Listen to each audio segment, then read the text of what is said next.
చేయక ఏ వాక్యాలు అవసరమో ప్రజలకి అర్థమయ్యే రీతిలో చెప్పడానికి తండ్రి మీ ఆత్మ సహాయమును మాకు అనుకుని నేను చెబుతాను. ఒకసారి విందాం. యోబు గ్రంథం 38వ అధ్యాయం. యోబు గ్రంథము 38వ అధ్యాయం సుమారు మొదటి 12 వచనాలు చదువుదాం. తప్పులు లేకుండా ఎవరో ఒకరు చదవండి. యోబు గ్రంథము 38వ అధ్యాయం మొదటి 12 వచనాలు చదువుతాం. అప్పుడు యెహోవా సుడిగాలిలో నుండి ఇలాగున యోబునకు ప్రత్యుత్తరం ఇచ్చెను. జ్ఞానము లేని మాటలు చెప్పి ఆలోచన చెరుపుచున్న వీడెవడు? పౌరుషము తెచ్చుకొని నీ నడుము బిగించుకొనుము, నేను నీకు ప్రశ్న వేయుదును, నీవు దాన్ని నాకు తెలియచెప్పుము. నేను భూమికి పునాదులు వేసినప్పుడు నువ్వు ఎక్కడ ఉంటివి? నీకు వివేకము కలిగి ఉన్న ఎడల చెప్పుము, నీకు తెలిసిన ఎడల దాని పరిమాణమును నియమించిన వాడెవడో చెప్పుము, దాని మీద పరిమాణపు కొల వేసిన వాడెవడో చెప్పుము, దాని స్తంభముల పాదులు దేనితో కట్టబడినవో చెప్పుము. ఉదయ నక్షత్రములు ఏకముగా కూడి పాడినప్పుడు దేవదూతలందరూ ఆనందించి జయధ్వనులు చేసినప్పుడు దాని మూలరాతిని వేసిన వాడెవడు? సముద్రము దాని గర్భము నుండి పొర్లి రాగా తలుపుల చేత దాన్ని మూసిన వాడెవడు? నేను మేఘమును దానికి వస్త్రముగాను గాఢాంధకారము దానికి పొత్తుగుడ్డగాను వేసినప్పుడు నీ ఉంటివా? దానికి సరిహద్దు నియమించి దానికి అడ్డగడియలు తలుపులు పెట్టినప్పుడు నీవు ఇంతవరకే కానీ మరి దగ్గరికి రాకూడదనియు, ఇక్కడనే నీ తరంగముల పొంగు అనుపబడిననియు నేను చెప్పినప్పుడు నీ ఉంటివా? అరుణోదయము భూమి దిగంతముల వరకు వ్యాపించినట్లు అది దుష్టులను తనలో ఉండకుండా దులిపివేయినట్లు నీవు ఎప్పుడైనా ఉదయమును కలగచేసితివా? అరుణోదయమునకు దాని స్థలమును తెలిపితివా? ఆగుదాం. నా వాయిస్ అందరు క్లియర్గా ఉందా? చివరి వరకు ఆ జనరేటర్ దగ్గర ఉన్న వాళ్ళకి బాగుందా? Okay, right. త్వరగా కొన్ని విలువైన సంగతులు మనం విందాం. యోబు గ్రంథము ఒక పురాతనమైన గ్రంథం. బైబిల్లో క్రోనలాజికల్ ఆర్డర్లో, అంటే ఒక క్రమానుగతంగా ఈ బుక్ ఏ కాలానికి సంబంధించిందంటే పితరుల కాలానికి సంబంధించింది అంటారు. పితరులు అంటే ఏ కాలానికంటే సుమారుగా కొందరు అంటారు ఇది అబ్రహాము, ఇస్సాకు, యాకోబు కాలానికి సంబంధించింది అంటారు. లేదు, ఇది మనుగడలోకి వచ్చిన మోసే సమకాలీన గ్రంథం అంటారు. ఏది ఏమైనా ఇది పెద్దల కాలానికి సంబంధించి. ఆ పురాతనమైన కాలంలో ఒక యథార్థమైన సంఘటన నమోదు చేయబడింది. ఈ నమోదు చేయబడిన సంగతి ఎందుకు ఈరోజు ఈ రాత్రి మనం ధ్యానించాలి అంటే, దుఃఖాలలో, ఇబ్బందుల్లో, సమస్యల్లో సమాధానం లేక జీవితం అర్థము పరమార్థం తెలియక జీవితం ఎటు కొట్టుకుపోతుంది అర్థం కాని చిన్నోళ్ళు మొదలుకొని పెద్దోళ్ళ వరకు అర్ధరహితంగా బతుకుతున్న మనందరికీ అర్థం అంటే ఇదిరా అని చెప్పే ఒక చక్కటి లైఫ్ స్టోరీ, జీవిత సత్యము యోబు గారి యొక్క జీవిత వృత్తాంతం. అది ఈ గ్రంథం. ఈ గ్రంథంలో ఏముందంటే, 2 మహాశక్తుల మధ్య పెనుగులాటకు గురైన ఒక వ్యక్తి జీవిత చరిత్ర ఉంది. యోబు గ్రంథం మాకెందుకు తెలియదండి, యోబు గారికి వ్యాధి వచ్చింది, యోబు గారి పిల్లలు చనిపోయారు, ఆ స్టోరీ మాకెందుకు తెలియదని మీరు ఒక లుక్ ఇవ్వకండి. నాకు మీకు తెలియని చాలా ఉన్నాయి ఇక్కడ. ఉన్నాయి ఈ సంగతులు అంటే కొంచెం జాగ్రత్తగా చూద్దాం. అప్పుడు యెహోవా సుడిగాలిలో నుండి ఎలాగూ ప్రత్యుత్తరం ఇచ్చాడు. ఎప్పుడైనా ఎవరైనా బైబిల్ బోధిస్తున్నప్పుడు పులిపేట మీద నిలబడి ఏ వ్యక్తి అయినా వాక్యం మాట్లాడుతున్నప్పుడు అది రైట్ సౌండ్ డాక్ట్రిన్, అంటే సరి అయిన హితబోధ, లేదా ఆ వ్యక్తి తోసిందల్లా మాట్లాడుతున్నాడా, లేదా ఆ వ్యక్తి థియలాజికల్గా రైట్ టీచింగే ఇస్తున్నాడా, సరి అయిన వాక్యానుసారమైన బోధ చెబుతున్నాడు లేదో చెక్ చేయాలి అంటే సూత్రాలలో ఒక సూత్రం గుర్తుపెట్టుకోండి. ఏ బోధకుడు వాక్యం మాట్లాడినా దాన్ని ఒక పేరాన్ని కంటిన్యూ చేయాలి. ఇప్పుడు మనం మొదటి వచ్చి నుంచి 12 వచ్చిన వరకు చదువు ఏంటది? కాంటెక్స్ట్ అంటారు దాన్ని.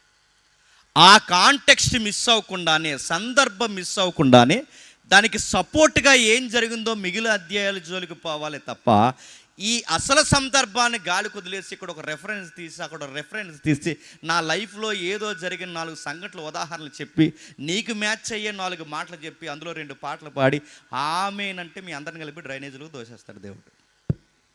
అది రైట్ టీచింగ్ కాదని అడుగుతున్నాను. తన్మయత్నం బట్టి కాదు, సైకలాజికల్ ఫీలింగ్, డివోషనల్ లైఫ్ కాదు. బైబిల్ అనేది ఒక గ్రంథం ఉంది. ఆ గ్రంథాన్ని చూస్తూనే నువ్వు నేను భక్తి జీవితాన్ని కట్టుకోవాలి. ఎవరికి తోసిందల్లా వారు ఇదే భక్తి అని నడిస్తే గుర్తుపెట్టుకోండి, నీకంటూ ఒక సొంత ఫిలాసఫీతో నడుస్తుంది. అది డివోషనల్ లైఫ్ కాదు. నేను ఒక మాట అంటాను, చాలా దిక్కున అన్నది మీకు చెప్తున్నాను వినండి. బైబిల్లో ఉన్న దేవుడు వేరు, అదే బైబిల్ పట్టుకుని బయట ప్రకటింపబడుతున్న దేవుడు వేరు. బైబిల్లో ఉన్న సువార్త వేరు, బయట ప్రకటింపబడుతున్న సువార్త వేరు. బైబిల్లో ఉన్న పరిశుద్ధాత్ముడు వేరు, బయట ఉన్న పరిశుద్ధాత్ముడు వేరు. బైబిల్లో ఉన్న యేసు ప్రభు వేరు, బయట ఆపద మక్కుల్లా పిలువబడుతున్న యేసు ప్రభు వేరు. అందుకే ఎందుకు ఇలా మారిపోయిందంటే, పులిపేట మీద నిలబడిన వ్యక్తి ఎవరైనా, చిన్నోడైనా పెద్దోడైనా, ఇంటర్నేషనల్ స్పీకర్ అయినా, ఈదులో మాట్లాడుతున్న దైవజనులైనా, లేదా సంఘ పెద్ద అయినా, ప్రెసిడెంట్ గారైనా, ఎవరు మాట్లాడినా సరిగ్గా వాక్యం ఉండాలి అంటే సందర్భాన్ని వివరించాలి, తోసించి చెప్పకూడదు. దీంతో వచ్చిన ప్రాబ్లం ఏంటో తెలుసా? మీరు జాగ్రత్తగా వింటే దీంతో వచ్చిన ప్రాబ్లం, ఏదో మేకులు కూడా వేస్తారు ఇక్కడ. ప్లాన్ చేశారు ఏమన్నా? చెప్పండి, మీరు జాగ్రత్తగా వినండి. ఏదైతే మనం జాగ్రత్తగా చూస్తున్నామో, ఏదన్నా సందర్భం అంటే ఒక అధ్యాయాన్ని పూర్తిగా వివరించాలి, ఒక సందర్భాన్ని పూర్తిగా వివరించాలి. ఇప్పుడు మనం చదివే పేర అంటారు చూస్తారా మన టెక్స్ట్ బుక్లో, ఆ పేర మొత్తం మనం పూర్తిగా వివరించాలి. ఆ వివరణలో నుంచి జీవిత సత్యాలు బయటకు వస్తాయి. ఇప్పుడు మనం సుమారు 12 వచనాలు చదివాం. ఏముంది ఈ 12 వచనాలలో అంటే, ఈ పుస్తకం యొక్క మొత్తం కంటెంట్ ఉంది అక్కడ. ఏముంది? యోబు గారి యొక్క జీవితం పూర్తిగా అగాధంలో పడిపోయింది. సుడిగాలిలోండి దేవుడు మాట్లాడే సమయానికి యోబు జీవితం ఏమైనా బాగుందా? సుమారు ఆయనకి 10 మంది కొడుకులు. ఆ 10 మందిలో సుమారు 7 కొడుకులు. ఆ 7 కొడుకుల్లో 3 కూతుర్లు. అంటే 10 మంది పిల్లలు. ఆ 10 మంది పిల్లల్లో 7 కొడుకులు, 3 కూతుర్లు, సుమారు 10 మంది పిల్లలు. ఈ 10 మంది పిల్లలు ఒకే రోజు చచ్చిపోయారు. 10 మంది పిల్లలు చనిపోవడమే కాదు, తనకి సహాయకులుగా ఉన్న మెన్ పవర్ ఎవరైతే ఉన్నారో, దాసులు అందరూ చాలా వరకు చనిపోయారట. ఇంకా ఏం పోయిందంటే, ప్రాపర్టీ పోయింది, ఫైనాన్స్ పోయింది, హెల్త్ పోయింది, లైఫ్ పోయింది. ఇంకా ఏంటి, లైఫ్ పార్ట్నర్ కూడా నీతో నేను ఉన్నంత దూరం జరిగి చచ్చిపో అంది. తన జీవితంలో ఏముందంటే, కొడుకులు లేరు, కూతురు లేరు, ఆస్తులు లేవు. తన జీవితంలో ఉండాల్సిన తోడు తన భార్య దూరంగా జరిగింది. ఇన్ని ఆటంకాలు, ఇబ్బందులుంటే చివరికి ఏం లేకపోయినా ఆరోగ్యం ఉంటే చాలనుకుంటే ఆరోగ్యం కూడా లేదు, శిలాపెంకులు తీసుకుని గోక్కుంటున్నాడు. అలాంటి కండిషన్లో పేకల్లోతు బాధల్లో యోబు గారు కూరుకుపోయి ఉంటే దేవుడు వచ్చాడు యోబుతో మాట్లాడడానికి. ఆ వచ్చిన సందర్భమే 38వ అధ్యాయం. ఆ వచ్చి ఏం మాట్లాడుతున్నాడు దేవుడు? సుడిగాలుల నుంచి యోబునకు దేవుడు మాట్లాడితే ఇలా అన్నాడట 4వ వచనంలో, నేను భూమికి పునాది వేసినప్పుడు నువ్వెక్కడుంటివి? నక్షత్రాలు పుట్టించినప్పుడు నువ్వెక్కడుంటివి? సముద్రం పుట్టినప్పుడు దాని తరంగాలు ఎంతవరకే కానీ ఇది దాటి రాకూడదని దానికి లైన్ గీసినప్పుడు నువ్వెక్కడుంటివి? భూమికి ఏదైతుందో ఆ భూమికి దానికి పునాది బేస్మెంట్ వేసాను. అది వేస్తున్నప్పుడు ఒక సాంగ్ వచ్చింది, అది దేవదూతలు పాడిన పాట. ఆ పాట టైంలో నీకు అసలు ప్రజెన్స్ ఉందా? నువ్వున్నావా? మీ నాన్న ఉన్నాడా? మీ తాత ఉన్నాడా? మీ నాన్న ఎవరైనా ఉన్నారు? ఎవరు లేరు. ఈ 38వ అధ్యాయం మాట్లాడుతున్నప్పుడు ఏమర్థమవుతుంది? భూమి ఎప్పుడు పుట్టిందో చెప్పు, నక్షత్రాలు ఎప్పుడు పుట్టినాయో చెప్పు, సూర్యుడు ఎప్పుడు పుట్టాడో చెప్పు, ఇంకా ఏం చెప్తున్నాడు చెప్పండి. అంధకారం ఎప్పుడు పుట్టిందో చెప్పు, వెలుగు ఎప్పుడు పుట్టిందో చెప్పు, చీకటి ఎప్పుడు పుట్టిందో చెప్పు అంటే ఇలాంటి కాస్మాలజీ క్వశ్చన్స్ లేదా స్టాండర్డ్ జీకే క్వశ్చన్స్ యోబు గారు నా టైములు అడిగితే ఏమన్నా బాగుందా? అసలు యోబు గారి కండిషన్ 38 అధ్యాయంకి ఏంటి చెప్పండి? ఆరోగ్యం లేదు, కొడుకులు లేరు, కూతురు లేరు, జీవితం లేదు, తన ఆస్తులు లేవు, ఏమీ లేక చావొస్తే బాగున్నని కూర్చున్న వాడి దగ్గరికి వచ్చి అందరూ చనిపోయారని ఏడుస్తున్న వాడి దగ్గరికి వచ్చి అడిగాడట, భూమి ఎప్పుడు పుట్టిందో చెప్పన్నాడు. మిమ్మల్ని ఒక ఉదాహరణ చెప్తాను వినండి, చాలా దిక్కుని చెప్పింది మీకు చెప్తాను. ఒక మనిషి ఇంట్లో తన ప్రియులు చనిపోయి ఏడుస్తున్న వాడి ఇంటికి వెళ్తే మనం ఏం చేస్తామండి? జరిగింది ఏదో జరిగింది లేరా, ఇంకెవరైనా వెళ్ళిపోవాల్సిందే, ఇక నువ్వైనా నేనైనా ముందు వెనక మొత్తం మీద వెళ్ళిపోతాం, బాధపడకరా అని భుజాల మీద చేయేస్తాం. ఇది సబబు. అలా కాకుండా ఆడింట్లో ఆడి కొడుకులు చనిపోయి, కూతురు చనిపోయి, బిడ్డలు చనిపోయి, పోను పక్కన పెట్టండి వాళ్ళ నాన్న చనిపోయి, వాళ్ళ తాత చనిపోయి ఆడేడుస్తుంటే ఆడి ఇంటి లోపలికి వెళ్ళి ఆడి దగ్గర మనం కూర్చొని భూమి ఎప్పుడు పుట్టిందో చెప్పు అన్నాం అనుకోండి, ఏమంటాడండి? ఆడేలా ఎర్రగా చూసేలోపు ఆగు, నక్షత్రాలు ఎప్పుడు పుట్టాయి చెప్పు. ఆడు ఏటీడు ఎలా అడుగుతున్నాడనే లోపు సముద్రం ఎప్పుడు పుట్టిందో చెప్పు. ఇలాంటివన్నీ బాధల్లో ఉన్నవాడిని అడిగితే ఏమంటాడండి? ఒరే మనుషులు చనిపోయి నేను ఏడుస్తుంటా, నువ్వేంట్రా ఈ జీకే కాస్మాలజీ క్వశ్చన్ అడుగుతున్నాడు అంటే, అది కాదురా దేవదూతల పాటలు ఎప్పుడు బాగా చెప్పంటే ఆడేమంటే ఇంకో క్వశ్చన్ అడుగుంటే చంపి జైలుకి పోతానేమనుకున్నాం అంటాడు. బాధల్లో ఉన్న వారి దగ్గరికి వెళ్ళి ఇలాంటి క్వశ్చన్స్ అడిగితే అది సందర్భమా? నీకు నాకు సందర్భం కాదేమో కానీ చెప్పండి, సైన్యములకు అధిపతిగా యెహోవాకు అది సందర్భమే. ఏ న్యాయవంతుడయుండి దేవుని యందలి భయభక్తులు కలిగి చెడుతనము విసర్జించిన వాడు, అతనికి 7 కుమారులు 3 కుమార్తెలు కలిగిరి. అతనికి 7,000 గొర్రెలు, 3,000 ఒంటెలు, 500 జతల ఎడ్లు, 500 ఆడగాడిదలు కలిగి బహుమంది పనివారు అతనికి ఆస్తిగా ఉండెను గనక తూర్పు దిక్కు జనులందరిలో అతడే గొప్పవాడిగా ఉండెను. యోబు కోసం చెప్తున్నప్పుడు ఎంత స్పష్టంగా యోబు జీవితం నిజంగా జరిగిందనడానికి బైబిల్ ఇస్తున్న జాగ్రఫికల్ ఎవిడెన్స్ ఏంటంటే ఆ ఊరు పేరు చెప్తున్నాడు. ఆ ఊరు పేరు ఊజు. గల్ఫ్ హబ్ ఉందిగా, gulf hub, Muscat, Dubai, Abu Dhabi, అరేబి, ఎడారి, ఆ ఏరియాలో వన్ ఆఫ్ ది ఏరియానే ఊజు. ఆ ఊజ్ అనే ఏరియాలో యోబు గారు ఉండేవారట. యోబు గారు నిజంగా ఉన్నారు లేదో ఎవరికైనా డౌట్ వస్తే ఎప్పటికీ యోబు సమాధి ఉంది. యోబు గారు ఆ ఏరియాలో ఉండేవారు. ఇలాంటివన్నీ దేవుడు ఎందుకు రాయించాడంటే ఈ మధ్యకాలంలో తగునమ్మాన్ తయారైపోయి బైబిల్ కట్ట ఎవిడెన్సే లేదంట. మరి ఏమందరా నీ దున్నపోతుకుందా ఏటని అడగకండి, అర్థమయ్యే వాళ్ళకి అర్థమవుతుంది.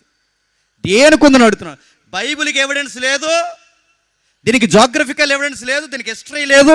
నేను అడుగుతున్నాను, దీనికి హిస్టరీ లేదా, లాజిక్ లేదా, అపోలజిటిక్ లేదా, ఏమీ లేదు. నువ్వు ఏది అడిగినా ఉంది. దీనికి సైన్స్ టెంపర్ లేదా, ఉంది.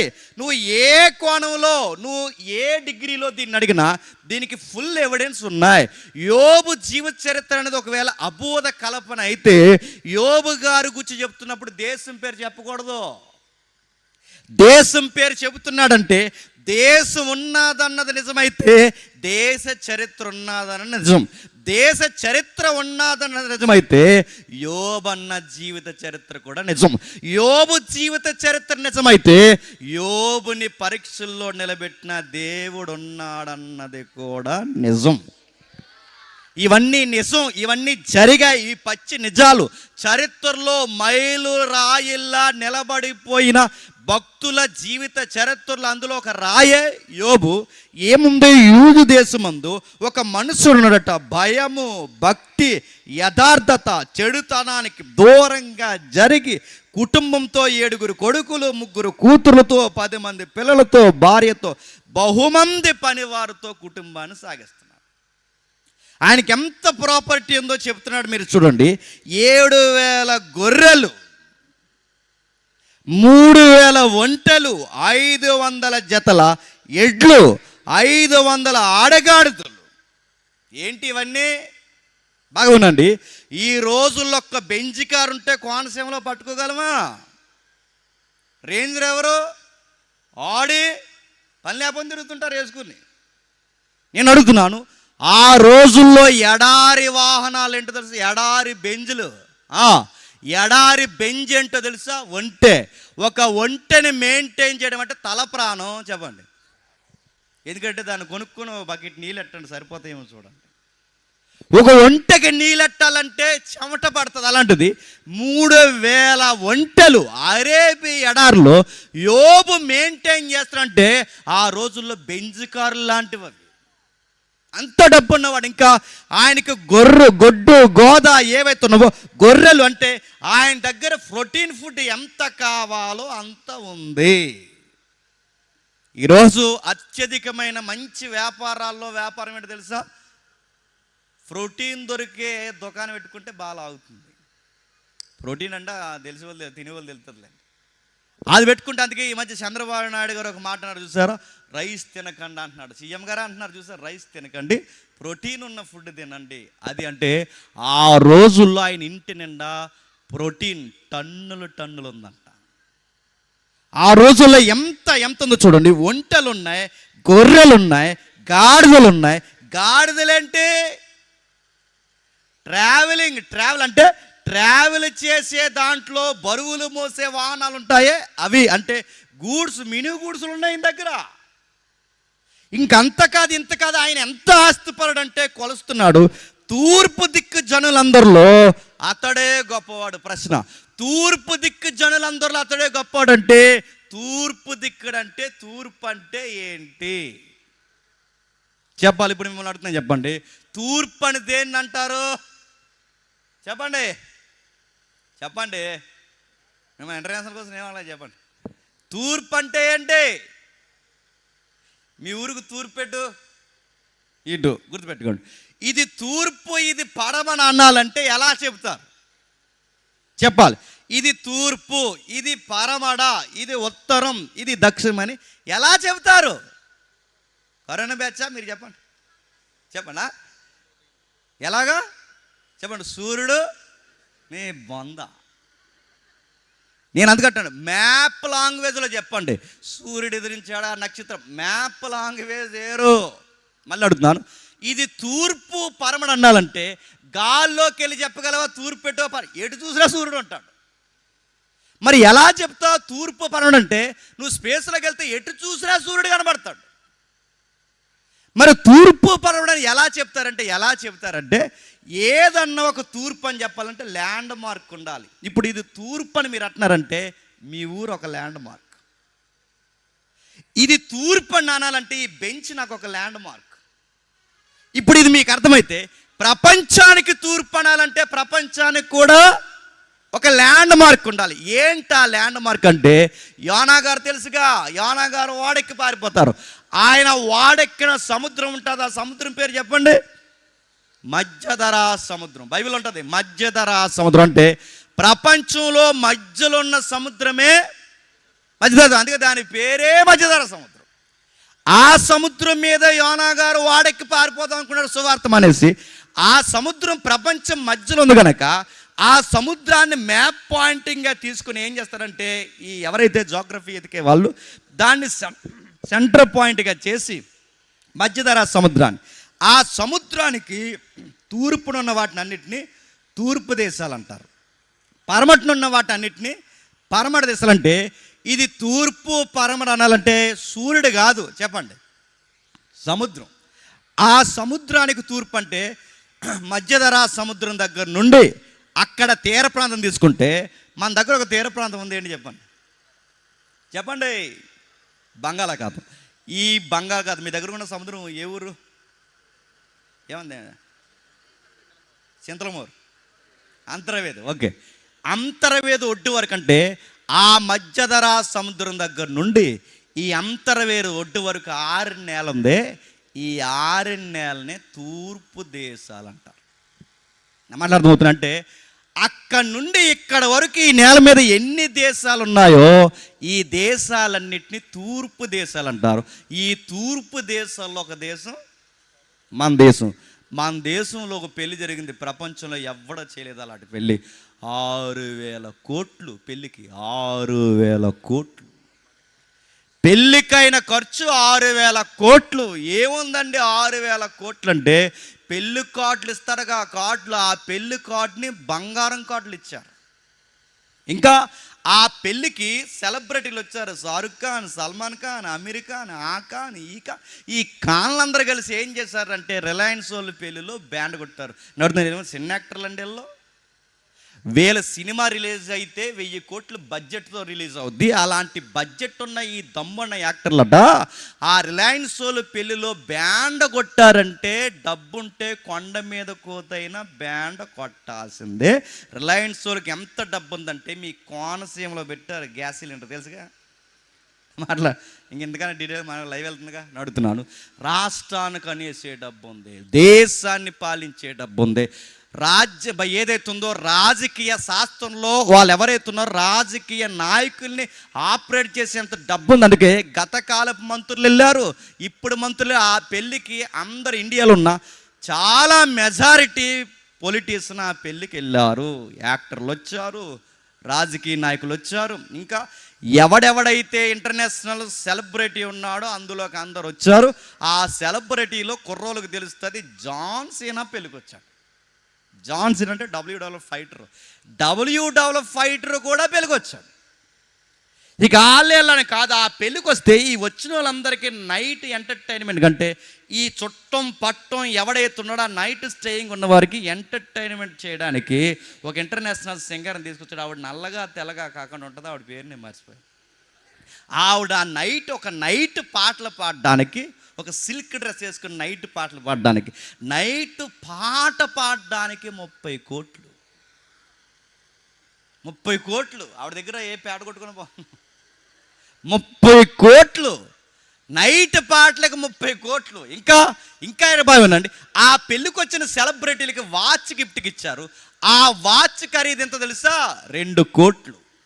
ఇవన్నీ ఎందుకు చెప్తున్నానంటే, నేను కాంపిటేటివ్ ఫీల్డ్లో ఉన్నప్పుడు నాకు ఉద్యోగం రాకముందు, అంటే సుమారు ఒక 13 అంటే ఒక 12 సంవత్సరాల క్రితం, ఆ 12-13 సంవత్సరాల క్రితం కాంపిటేటివ్ ఫీల్డ్ని చదువుతుంటే ఆ రోజుల్లో కరెంట్ అఫైర్లన్నీ నోట్ చేసుకోవాలి. ఆ టైంలో రిలయన్స్ వారి యొక్క ఖర్చు రాశారు. వాళ్ళ నెలకయ్యే కరెంటు బిల్లు ఖర్చు 2 లక్షలు. అప్పుడు నెలకి కరెంటు బిల్లు 2 లక్షలు. అప్పుడు నేను చదువుకుంటున్నప్పుడు వాళ్ళ నెలకి ఇంటి మెయింటెనెన్స్ 2 కోట్లు.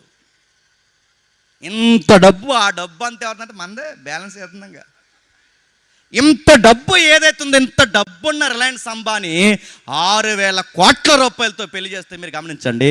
ఇలాంటి రిలయన్స్ అంబానీలు 100 మందిని పక్కన నిలబెడితే వీళ్ళందరినీ దాటిన దమ్మున్న ఆస్తుపరుడే యోబు. గుర్తుపెట్టుకోండి, అంత డబ్బున్నవాడు యోబు, అంత డబ్బున్నవాడు. అలాంటి డబ్బున్న యోబు లైఫ్ స్టోరీ 1 నైట్లో మారిపోయింది. ఏమైంది?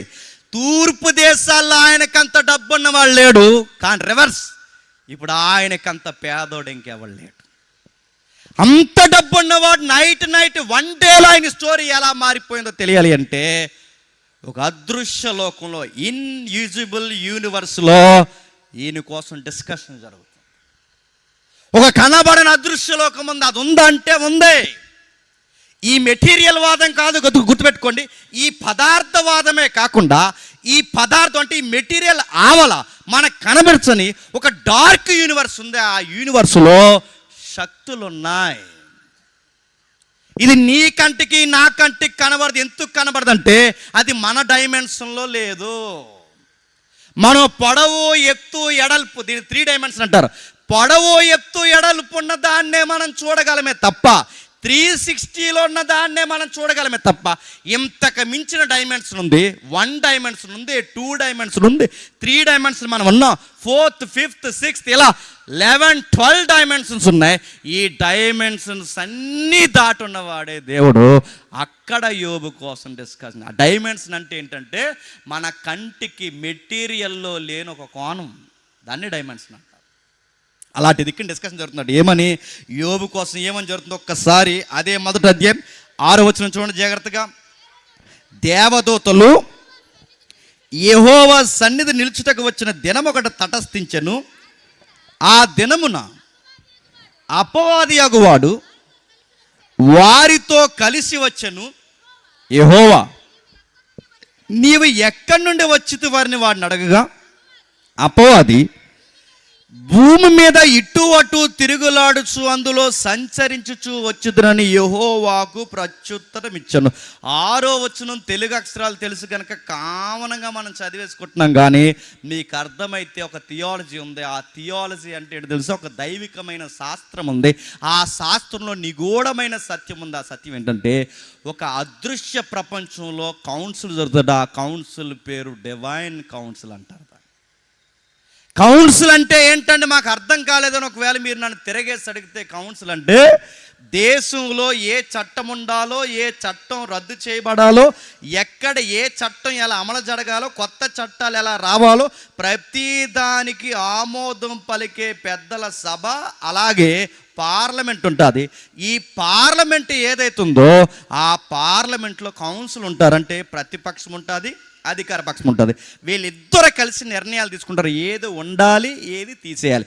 మెజారిటీ ఓటింగ్ని బట్టి నిర్ణయిస్తారు. ఇది మీకు అర్థమైతే ఇక్కడ భూమి మీద ఏదేది జరగాలో ఈ పెద్దలు ఎలాగైతే నిర్ణయిస్తారో అదృశ్య లోకంలో కూడా ఒక డివైన్ కౌన్సిల్ జరుగుతుంది. ఒకవేళ నీకు అర్థమైతే అది ఒక పెద్దల సభ. ఆ పెద్దల సభలో పెద్దగా కూర్చునేది ఎవరంటే సుప్రీంగా దేవుడు. గుర్తుపెట్టుకో, ఆ దేవుడు అధికారిగా కూర్చుంటే 24 మంది పెద్దలు ఉంటారు, కోటాను కోట్ల దేవదూతలు ఉంటాయి, కెరూబులు సెరూపులు ఉంటారు, గాబ్రియేలు మికాయేలు లాంటి వారు ఉంటారు. ఇంతమంది దేవుడు అధికార పక్షంలో కూర్చుంటే ఒకడు అపోజిషన్ ఉన్నాడు. ఆడి పేరు, ఆడికి ఒక మంద ఉంది. ఆ మంద అది పతనం అయిపోయిన దూతలు. వాడు అపోజిషన్గా ఉంటాడు. వాడు కూడా సభకు అటెండ్ అయ్యాడు కాదు, అటెండ్ అయ్యేలా దేవుడు పర్మిషన్ ఇచ్చాడు.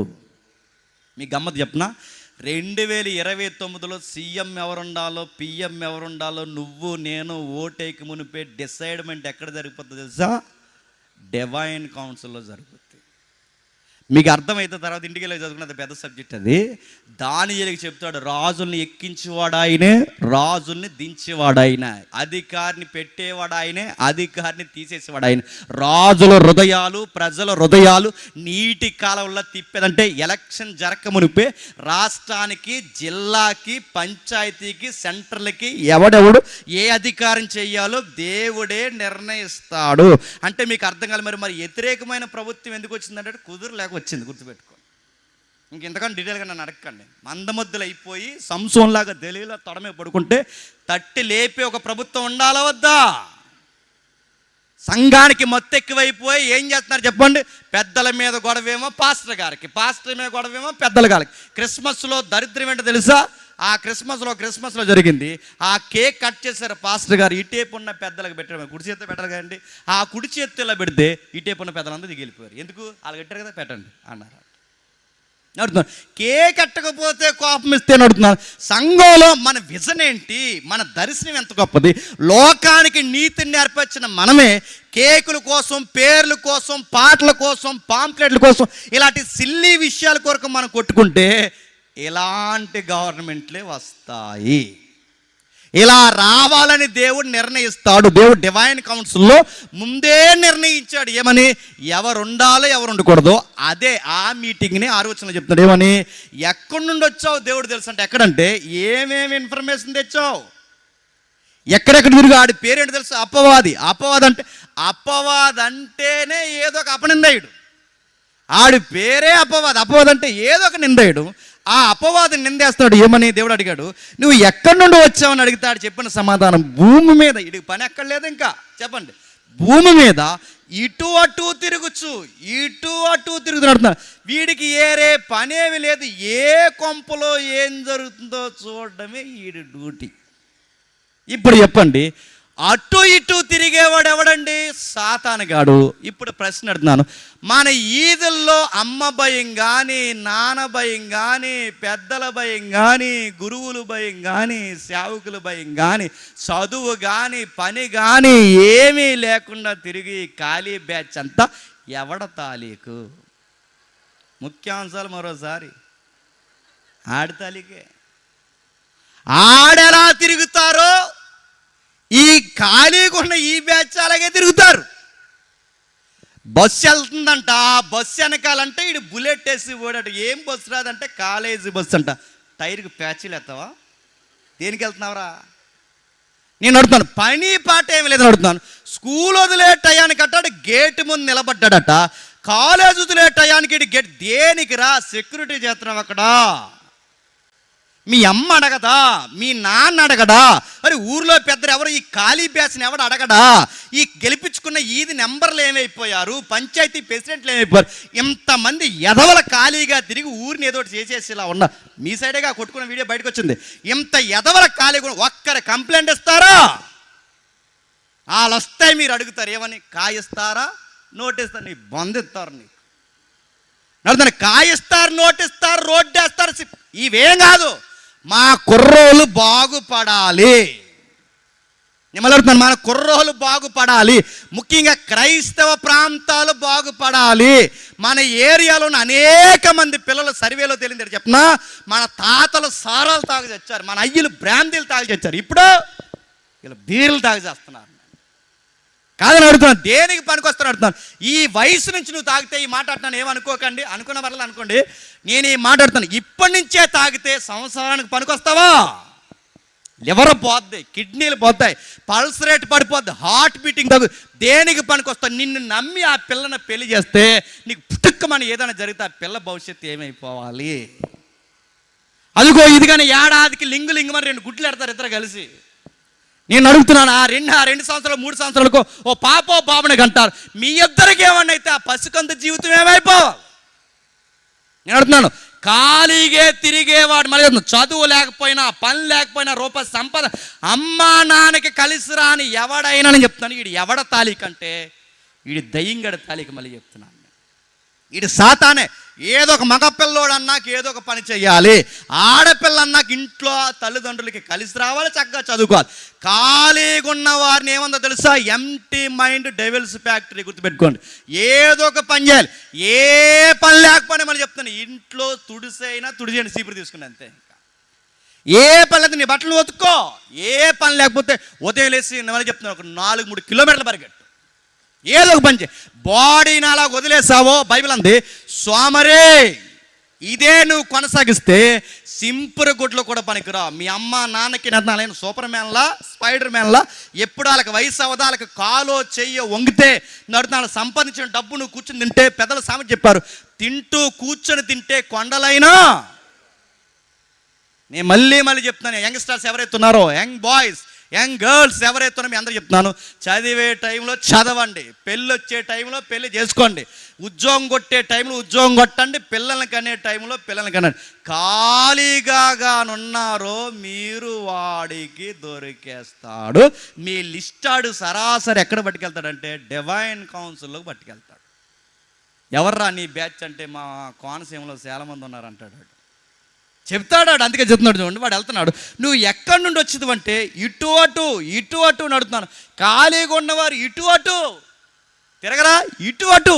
ఆ ఈదులోకి ఎందుకు వెళ్ళావురా తెలదు, ఈదులోకి ఎందుకు వచ్చావురా తెలియదు, అక్కడికి ఎందుకు వెళ్ళావురా తెలియదు, ఇక్కడికి ఆడికి తెలియదు. ఆడికి తెలియకే ఆ బండి ఒక టైర్ మీద తోలలేక రెండు టైర్ల మీద తోలలేక ఒక టైర్ పైకి ఎత్తేసాడంట. ఎందుకు ఎత్తేస్తున్నారు పైకి? మాన్యుల్ ప్రకారం ఎత్తచ్చు. అది నువ్వు గుద్దేస్తున్న అడుగుతున్నా. ఈసారి అడగండి, ఎవరైనా పెద్దలు, చాలామంది పెద్దలు కనబడుతున్నారు నాకు. ఒక పోలీసు వాడు, ఒక క్రైమ్ బ్రాంచ్లో పనిచేసిన వ్యక్తిగా, అనుభవం ఉన్నవాడిగా చెప్తున్నాను, మీకు అడిగే రైట్ ఉంది, అడగండి. ఎవరైతే పెద్దలు అడగండి, రే నువ్వు ఈదులో 20-30 కన్నా దాటి బైక్ రేస్ పెట్టావో ఆ బైక్ హార్స్ పవర్ ఎంతరా, నువ్వు ఇక్కడ ఎందుకు తోలుతున్నారు, నువ్వు తోలుకలంటే హైవే మీద తోలుకో, నువ్వు తోలుకలంటే ఇక్కడ ఒంగోలు వరకు కలిపారు ఈ లైన్, ఒంగోలు వరకు పో, అంతేగాని ఈదులో ఏదైతే ఉందో ఈదులో తోలితే పిల్లోని గుద్దినా, వయసు అయిపోయిన గుద్దినా, స్త్రీలను గుద్దినా, వాళ్ళ ప్రాణాలకు ఏదన్నా అయితే ఎవడ పూసిరని అడగండి, మీకు రైట్ ఉంది. మా చుట్టాల అబ్బాయి మా మామి కొడుకుని ఇలాగ ఒక పనికి మాల ఎదవ రేస టైలింగ్ తోలుతాడు, ఆడు ఎంత అందంగా ఉంటాడో, చక్కగా చదివేవాడు, ఆడి పనికి మాలను తోలుతాడు, గుద్దేస్తే ఆడికి చెప్పెగిరిపోయిందండి. వాడికి ఇది లెగిసిపోయింది, ఆ లెగిసిపోతే ఆ మైండ్ అంతా కకలావికలం అయిపోయింది. ఆడి గతం మర్చిపోడు చాలా రోజులు, ఆడి గతం పోయింది, ఆడి పెంకి తీసుకొని రోజులు దాసారు. ఏ సార్ ఇప్పుడు ఎలా ఉంటాడు చెప్పిన, చిన్న పిల్లోడు ఎలా ఉంటాడు అలా అయిపోయాడండి. ఇప్పుడు ఆడికి పూర్తిగా ఏ విషయం తెలియదు, కేవలం ఒక ఎదవ రేస డ్రైవింగ్ మళ్ళీ చెప్తున్నాను. అందుకే ఖాళీగా ఉండొద్దు, దయచేసి చెప్తున్నాను. నువ్వు దేవుడికి దొరుకుతలేదని తెలియదు కానీ దయ్యానికి దొరికేస్తావు. దేవుడు కూడా ఎవరిని పిలుచుకుంటాడంటే ఖాళీగా ఉన్న వారిని పిలవడు. పని పని పని పని, ఏదో ఒక పని, ఏ పని చేసినా సిగ్గుపడకుండా, ఏ పని చేసినా, ఏ పని అయినా ఖచ్చితంగా ఒక పనిలో మనం ఉండాలి. యోబు గారు చెబుతున్నాడు, ఆ సాతాను ద్వారా డిస్కషన్ జరుగుతుంది, గ్రంథంలో నమోదు చేయబడింది, మనకు అర్థమవుతుంది. ఎక్కడి నుండి వచ్చావంటే సాతాను గారు అటు ఇటు తిరిగితే దేవుడు అన్నాడు, అటు ఇటు తిరుగుతున్నా కనుక నా సేవకుడైన యోబు సంగతి ఆలోచించితివా. నేను అడుగుతున్నాను, యోబు కోసం సాతాను చెప్పాడా, యోబు కోసం దేవుడు చెప్తున్నాడా? మన దేవుడు ఎలా అంటాడు చెప్పండి, పోయేవాడిని గోకు మరి చెప్తాడు, గుర్తెట్టుకోండి. సాతాను గాని పిలిచి ఇలా రా, నా కుమారుడైన యోబు సంగతి నీవు ఎరిగితవంటే మన దేవుడే సాతానుగాడు చెప్తున్నాడా, సాతానుగాడు దేవుడికి చెబుతున్నాడా చెప్పండి. రెండు అదృశ్య శక్తులు ఒక వ్యక్తి కోసం డిస్కషన్ చేస్తూ అన్నాయట. ఆ యోబు సంగతి నాకెందుకు తెలియదు, అతడు యథార్థవంతుడు, న్యాయవంతుడు, నా యందు భయభక్తులు కలిగి చెడుతనం విసర్జించిన వాడు భూమి మీద అతని వంటి వాడు ఎవడో లేడని, కానీ అతని కోసం నాకెందుకు తెలియదు, ఊరకనే నీ యందు నమ్మిక ఉంచాడా? ఇప్పుడు చెప్పండి, సాతానుగాడికి తెలిసిన నాడేంటో తెలుసా, భక్తులు ఊరకే నిన్ను నమ్మారు, భక్తులు ఊరకే భక్తి రాదు, ఎవరు నిన్ను నమ్మాలన్నా నువ్వు ఏదో ఒకటి ఇస్తేనే నమ్ముతారు, ఇవ్వకపోతే నమ్మరు అధ్యక్ష అని ఎవడు చెప్తున్నాడు? ఇప్పుడు చెప్పండి, మెజారిటీ ఇక్కడ ఉన్న క్రిస్టియన్స్లో నేను అడుగుతున్నాను, ఈ క్రిస్టియన్ క్రౌడ్ నేను అడుగుతున్నాను, మెజారిటీ రిజల్ట్ ఏంటి చెప్తున్నా, నువ్వు ఎందుకు నమ్మారంటే మన సాక్షులు ఏంటి చెప్తున్నా, ఇక్కడ ఎక్కడో కాయ ఉందన్నారు, తగ్గుతుంది యేసుప్రభు నమ్ముకుంటే అన్నారని నమ్ముకున్నాను. అంటే కాయ తగ్గుతుందని నమ్మవు, నువ్వెందుకు నమ్మావే పెద్దమ్మ అని అడిగితే గుర్తుపెట్టుకోండి, పెద్దమ్మ ఎందుకు నమ్మితే సెంటు భూమి వస్తుందని నమ్మింది పెద్దమ్మ, సెంటు భూమి వస్తుందని నమ్మేవాళ్ళు ఒకరు, జబ్బు తగ్గుతుందని ఒకరు, కొంత విచిత్రమైన కేసులు ఉంటాయి, సమాధులు దొడ్లో స్థలం ఎత్తారని ఒకరు, దొడ్లో నమ్మాలి అర్థమవుతున్నాయి. ఇది యేసుప్రభు నమ్మనంటే ఇల్లు వస్తుంది, వాకులు వస్తుంది, పిల్లల్ని ఇస్తారు, ఏదో ఒకటి కలిసి వస్తే నమ్ముతారు, కలిసి రాకపోతే నమ్మరని నువ్వు నేను చెప్పకముందు ఎవరు చెప్తున్నారు తెలుసా, సాతానుగాడు అంటున్నాడు. మనుషులకు కలిసి, అందుకే చూడండి చాలామంది చర్చిలు మారుస్తారు తెలుసా, చర్చిలు ఎలా మారుతారు చెప్పినా, వాళ్ళు చెప్తుంటారు ఏమని అంటే, ఇదిగో ఈ చర్చికి వెళ్ళాక నీకు పని అవ్వకపోతే అక్కడికి రా, 3 వారాలు వస్తే పని అయిపోద్ది అంటారు, ఇక్కడ మానేసి అక్కడ పోతారు. అక్కడికి వెళ్ళాక పని అవ్వలేదనుకోండి, అక్కడ కాదు, అక్కడ 7 వారాలు పని అవుద్దురా అంటే అక్కడికి పోతారు. 7 వారాలు కాదు 14 వారాలు అంటే అక్కడ పోతారు. అంటే వీళ్ళకి ఏంటంటే పని అవ్వాలంతే, వీళ్ళకి పని అవుతుందంటే ఈ చర్చి మానేసి అక్కడికి పోతాడు, ఆ చర్చి మానేసి అక్కడికి పోతాడు అని అడుగుతున్నాను. చర్చిలే మార్చేశారంటే పని అవుద్దంటే ఎవడొకడు వచ్చారు, ఇంక ఈ దేవుడితో పని అవుదరా, ఆ దేవుడిని నమ్ముకోరా, పని అవుద్దంటే ఈ దేవుడిని కూడా మార్చేస్తారా, మార్చారు. కొంతమంది పోరంబోకులు మార్చేది తిరుగుతున్నారు బయట, ఎవరన్నా అడగకండి. పోరంబోకు అనేసి రేటండి అని ఇంకా ఎరగా చూడకండి. పోరంబోకు అంటే డెఫినెట్ చెప్తానండి, పెద్దవాళ్ళు తెలుస్తుంది. పోరంబోకు అంటే ఎందుకు పనికిరాని ల్యాండ్ అని ఏమంటారండి, పోరంబోకు భూమి. అందుకని అన్నాను, మనుషుల్లో పోరంబోకులు ఎవరు, దేవుడిని వదిలేసిన వాళ్ళు గుర్తుపెట్టు. వీళ్ళు ఎందుకు వదిలేసండి, వీళ్ళు ఎందుకు పనికిరారు నడుతాను, ఈ చచ్చి తిరిగాడు, ఆ చచ్చి తిరిగాడు, తిరిగేసి మళ్ళీ యేసుప్రభు మీద నిందలేస్తాడు, ఇడు ఒక పోరంబోకు. అంటే నీకు ఏదో ఒక పని అవ్వాలి, ఇక్కడ తిరుగుతావు, అక్కడ తిరుగుతావు, అక్కడ తిరుగుతావు, ఎక్కడెక్కడ తిరిగిన సంఘాలకు పేర్లు పెడతాను, నీకు ఏం కలిసి వస్తుందని వచ్చావురా, నీకు ఏం కలిసి వస్తుంది వచ్చావు క్రిస్టియన్లోకి అంటే, నీకు డబ్బు రావాలి, నీకు ఏదైతే ఉందో ఆస్తులు కావాలి, ఇవి నీకు సెట్ అవ్వకపోయేసరికి ఈ దేవుడినే ఫేక్ అని చెప్తావు నువ్వు. ఇలాంటి వాళ్ళు లేరు చెప్పండి. తిరిగేస్తున్న వాళ్ళు ఉన్నారు. ఆ చర్చికి పోయారు, ఈ చర్చికి పోయారు, ఈ చర్చికి పోయారు, చర్చిలన్నీ మార్చేసారని అడుగుతున్నాను. నీకు ఈ చర్చిలో తెరవ లేకపోతే ఆ చర్చికి వెళ్తే తెరవ వస్తుంది నీకు? ఇక్కడ తెరవ లేకపోతే తెరవ, నీకు ఇక్కడే తెరవలేదు, ఎక్కడికి పోతే తెరవ వస్తుంది. దేవుణ్ణి గుర్తుపెట్టుకోండి. అవసరాల కోసం దేవుణ్ణి నమ్మకూడదు, హక్కుల కోసం దేవుణ్ణి నమ్మకూడదు. దేవుణ్ణి ఎందుకు నమ్మాలంటే ఆయన దేవుడు కాబట్టి దేవుడిగా నమ్మాలి. ఆయన మనల్ని పుట్టించినవాడు, మనల్ని నడిపిస్తున్నవాడు, ఆయన యందు ఉనికి కలిగి మనం బతుకుతున్నాం కనుక ఆయన నమ్మాలి. సాతానుగా లాజిక్ చెప్తున్నాడు. ఎందుకు?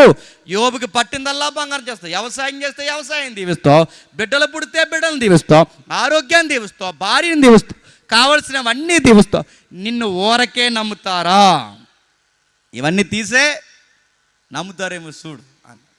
ఇంత డిస్కషన్ జరిగిన తర్వాత యోబుతో, క్షమించండి, సాతానుతో దేవుడు అన్నాడు, ఒకటి మాత్రం గుర్తుపెట్టుకో, ఎన్ని తీసేస్తో తీసే, యోబు నా మాటే వింటాడు. అన్నీ తీసేశారు. ఒక్కరోజే వాళ్ళ బ్రదర్ ఇంటికి, యోబు గారు బ్రదర్ అంటే అన్నయ్య, వాళ్ళ అన్నయ్య గారి ఇంటికి భోజనానికి వెళ్ళారు. ఎవరు? ఈ ఫ్యామిలీ అంతా. ఈ భోజనానికి వెళ్తే తన భార్య, ఈయన ఇంట్లో ఉన్నారు. తన కొడుకులందరూ యోబు గారు అన్నయ్య ఇంటికి భోజనం వెళ్తే ఆ మధ్యాహ్నం లంచ్ టైంలో సుడిగాలు వచ్చి మొత్తం కుటుంబాన్ని చంపేస్తుంది.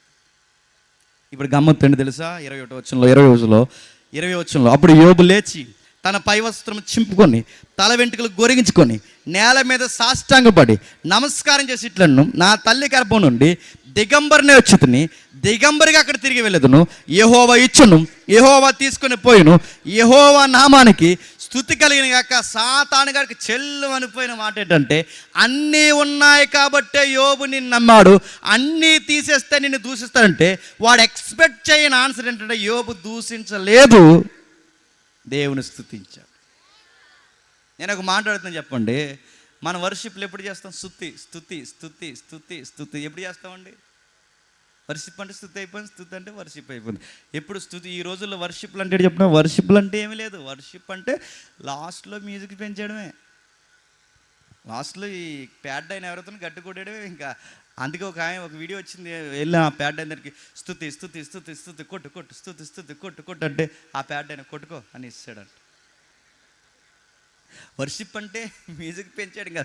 వర్షిప్ అంటే ఏంటంటే గుర్తుపెట్టుకోండి, ఆత్మతోను సత్యముతోను ఆరాధించే ఎవరైతే ఉన్నారో ఆ వ్యక్తులు కలిసి వచ్చినా కలిసి రాకపోయినా ప్రైజ్ గాడ్ అంటారు. దేవునికి మహిమ కలిగినాక ఉన్నప్పుడే కాదు, లేనప్పుడు కూడా, పోయినప్పుడే కాదు, రానప్పుడు కూడా, ఏది జరిగిపోయినా దేవునికే మహిమ కలుగునగాక. రోజులో వర్షిప్లు చేస్తున్నారు, మంచిదే చేయండి.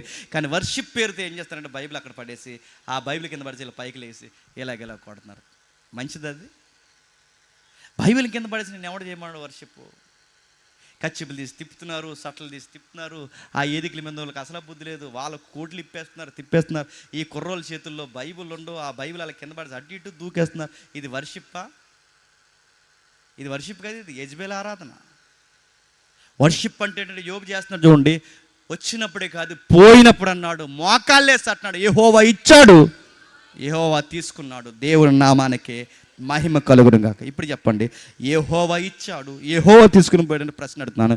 యోబు 7 కొడుకుల్ని చంపేసింది ఎవరు? చెప్పండి. దేవుడే. యోబు 3 కూతుల్ని చంపేసింది ఎవరు? దేవుడే. యోబు ఆస్తులు తీసేసింది ఎవరు? దేవుడే. యోబు లైఫ్ స్టోరీని ఒకే రోజులో మార్చేసింది ఎవరు? దేవుడే. ఇంతలాగా యోబుని ఎందుకు నలిపేస్తున్నాడు? యోబులో కనబడని దేవుడికి వ్యతిరేకమైన ఒక సూక్ష్మమైన కోణం ఉంది. అది బయటకు వచ్చేంత వరకు యోబునైనా నిన్నైనా నలిపేస్తాడు. యోబు మంచోడే, యోబు న్యాయవంతుడే, లోకంలో యథార్థవంతుడే. కానీ దేవుడికంటూ ఒక నైతికత ఉంది. ఆ నైతికతలో యోబు కొన్ని మాట్లాడతాడని దేవుడికి ముందే తెలుసు. యోబు జీవితాన్ని సాతానుగాడు ఏమీ చేయలేడు, గుర్తుపెట్టుకోండి. అంతా చేస్తుంది ఎవరు తెలుసా? దేవుడు. అందుకే యోబు క్లారిటీ ఉంది, యెహోవా ఇచ్చాడు, యెహోవా తీసుకున్నాడు. అందుకే యోబు అన్న మాట ఏంటో తెలుసా? సాతానుగాడు వచ్చాడు, సాతానుగాడు తీసేసాడు లేదు. ఎవరు తీసారు చెప్పండి? మన దేవుడు ఎలా చెప్పిన, ఇస్తాడు, తీసేస్తాడు, సరిగ్గా సెట్ అయితే మళ్ళీ రెండింతలు ఇస్తాడు. మన దేవుడు ఎలాంటి వాడంటే కొన్ని కొలిముల్లో నుంచి నడిపిస్తాడు. అవి మనకు అర్థం కాదు, అయిపోయింది లైఫ్ అనిపిస్తుంది, ఇక్కడతో సాఫ్ట్వేర్ క్లోజ్ అయిపోయింది అనిపిస్తుంది. కానీ ఏదో చేస్తాడు. యోబు జీవితంలో ఏం జరుగుతుంది? అదే 2వ అధ్యాయంకి వెళ్దాం. ముందుకి 2వ అధ్యాయము 4వ వచనంలో అపవాది చర్మము కాపాడుకొనుటకై, చర్మమును తన ప్రాణము కాపాడుకొనుటకై తన కలిగిన యావత్తు నరులకు ఇచ్చావు కదా, ఇంకొకసారి నువ్వు చెయ్యి చాపి అతని ఎముకను అతని దేహమును మొత్తిన ఎడల అతను నీ ముఖము ఎదుటనే దూషించి నిన్ను విడిచిపోని. ఇప్పుడు చెప్పండి, సాతానుగాడు అంటున్నాడు. మొదట అధ్యాయంలో అన్నాడు యోబు దేవుడు ఇచ్చాడు, దేవుడు తీసుకుని పోయాడు. ఇక్కడ సాతానుగాడు అంటున్నాడు ఇంకొకసారి నువ్వు చేయి చాపి, ఇంకొకసారి చెయ్యి చాపంటే అంటే యోబు మీదకి చేయి చాపుతున్న సాతానా దేవుడా? శ్రమలు పెట్టేది సాతానా దేవుడా? కానీ శ్రమలు వచ్చినప్పుడు దేవుడు గుర్తురాడు. మనకు ఎవరు గుర్తొస్తారు చెప్పండి? ఇప్పుడు ఇలా వర్షపు జల్లు పడింది అనుకోండి, టక్కమని ఎవరు గుర్తొస్తారు చెప్పండి? అంతా సాతానుగాడి పని. బొంద వర్షం పడాలన్నా వర్షం ఆగాలన్నా ఎవరు పర్మిషన్ ఇవ్వాలి చెప్పండి? మనకు తెలియకుండా కొన్ని మాట్లాడతాం. ఇప్పటికిప్పుడు వర్షం ఇలా పడిపోతే సాతాను ఆడికి సంబంధం లేదు, ఆడేమీ చేయలేడు. ఏదైనా తోటలోకి రావాలన్నా దేవుడు పర్మిషన్ ఇవ్వకపోతే రాడు. ఇస్కరియోతు యోధాలోకి దూరాలన్నా దేవుడు సెలవిస్తే కానీ పోడు. ఏది చెయ్యాలన్నా దేవుని సెలవు ఉండాలి. ఇప్పుడు మీకు అర్థమైతే సాతాను ఏం చేస్తాడంటే వాడు ఏం చేయలేదు, దేవుడు పర్మిషన్ ఇస్తేనే చేస్తాడు వాడు. ఇప్పుడు ఎవరు ఊరు వెళ్తున్నారట, ఆ ఊరు వెళ్తున్నప్పుడు ఆటో రాలేదట, ఆ ఊరు వెళ్తున్నప్పుడు ఆటో రాకపోతే ఆటో రానందుకు అన్నారట ఏమని? సాతాను గడపనండి, టయానికి ఆటో రాకుండా చేశాను. ఆడనుకుంటాడు మరి ఆటోకి నాకు మరి ఇంత డెడ్ సీప్గా ఎవడు సాతాను గడ అనుకుంటాడు. మరీ ఆటోలు ఆపేస్తాడా? ఇంకా అడిగి నడుతున్నాడు, ఆటోలు నడుతున్నాడు. సాతాను గారిని మీరు చూడాల్సిన విధంగా చూడండి. వాడు అలా కాదు, వాడు అంతకు మించిన తరతోడు. మీరు ఎలా చూడకుండా అన్ని దేవుడు ఏమన్నా తెలుసా? ఆయన సెలవు లేకుండా తల వెంట్రుకల్లోకి వెంట్రుకు కూడా రాలదన్నాడు. మరి బట్టపురాల సంగతి ఏంటని అడగండి, ఆ సబ్జెక్ట్ వేరు. ఆయన సెలవు లేకుండా చెప్పండి తల వెంట్రుకల్లో ఏదంటే ఆయన పర్మిషన్ లేకుండా మనకి వ్యాధి రాదు, ఆయన పర్మిషన్ లేకుండా మనకి ఆర్థిక నష్టం రాదు. ఏది జరిగినా దేవుడు ఇస్తాడు. మొత్తం మీద దేవుడు ఎందుకో యోబు జీవితంలోకి ఇవన్నీ అనుమతించేస్తాడు. బాధ వచ్చింది, ఇబ్బంది వచ్చింది, కొడుకులు పోయారు, కూతుర్లు పోయారు, చివరికి అందరూ పోయారు, తన భార్య కూడా అందే. ఇంకెందుకు దేవుని స్తుతిస్తావు? ఆ దేవుణ్ణి దూషించి చచ్చిపో. కరెక్ట్గానే అంది ఆవిడ. యోబు గారు భార్య మంచి కాదు, యోబు గారు భార్య మంచిదా కాదన్న పాయింట్ తర్వాత ఆర్గ్యుమెంట్. కానీ యోబు గారు భార్య అన్న మంచి మాట ఏంటో తెలుసా? నువ్వు ఇన్ని బాధలు పడ్డావు నేను చూడలేకపోతున్నాను. ఒక భారీగా చూడలేకపోతుంది. ఇన్ని బాధలు నువ్వు పడ్డం, ఒకే రోజు ఆస్తులు పోవడం ఏంటి, ఒకే రోజు ఆరోగ్యం పోవడం, ఒకే రోజు కొడుకులు కూతులు, నేను బాధపడుతున్నాను, నువ్వు చచ్చిపో. తన భారీగా నువ్వు చనిపోతేనే సుఖంగా ఉంటావేమో అని తను బాధపడుతూ చెప్తుంది. ఆ దేవుడే అంటే యోబు గారి భార్యకి తెలుసు, యోబుకి తెలుసు దేవుడే చేస్తున్నాడని, సాతానుకు తెలుసు దేవుడే చేస్తున్నాడని, యోబు భార్యకి కూడా తెలుసు ఈ బాధలన్నీ కారణం ఎవరు చెప్పండి? కానీ ఇదంతా చదివి మనం ఎవరన్నా చెప్పండి. కానీ గుర్తుపెట్టుకోండి, ఆడు శ్రమలు పెడతాడు, ఆడు దేవుని పనిలో కూడా ఒక పావే తప్ప ఆడికి అంత సీన్ లేదు. ఆడైపోయింది. ఆ తర్వాత ఫ్రెండ్స్ వచ్చారు, ఏం మాట్లాడతారు 11వ వచనంలో నేను చదువుతాను చూడండి. తేమాయినుడైన ఎలీఫెజు, చూసీయుడైన బిల్దాదు, జోఫరు, ముగ్గురు ఫ్రెండ్స్ వచ్చారట. ఈ ముగ్గురు ఎలీఫజు, బిల్దాదు, జోఫర్ అంటే యోబు గారికి డీరెస్ట్ ఫ్రెండ్స్ ఉన్నారు. ఎవరు చెప్పండి? ఈ ముగ్గురు స్నేహితులు ఉన్నారు. ఈ ముగ్గురు స్నేహితులు వచ్చి యోబుని చూస్తున్నారట. చూసి దుఃఖించుటకును అతను వాదాచుటకును పోవాలని ఆలోచించుకొని తమ తమ స్థలములు విడిచి వచ్చిరి. వారు వచ్చి దూరం నిలబడి కనులెత్తి చూసినప్పుడు అతన్ని పోల్చలేక తమ వస్త్రములు చింపుకొని ఆకాశం తట్టు తలల మీద ధూళి చల్లుకొని ఎలిగెత్తి ఏడ్చిరి. అతన్ని ఏమని వాదాచాలో వాళ్ళకి తెలియట్లేదంట. ఏమని వాదారుస్తారు చెప్పండి? పోన్లేరే, పెద్ద కొడుకు పోయినా రెండో వాడు ఉన్నాడు, రెండో వాడు పోయినా మూడో వాడు ఉన్నాడు, అనడానికి ఎవడున్నాడు? 7 పోయారు. ఇప్పుడు 7 పోయినా పర్లేదు, కూతుర్లు ఉన్నారంటే కూతుర్లు చనిపోయారు. ఇప్పుడు కూతుర్లు పోతే పోయారు, ఆస్తులు ఉన్నాయి కదంటే ఆస్తులు పోయాయి.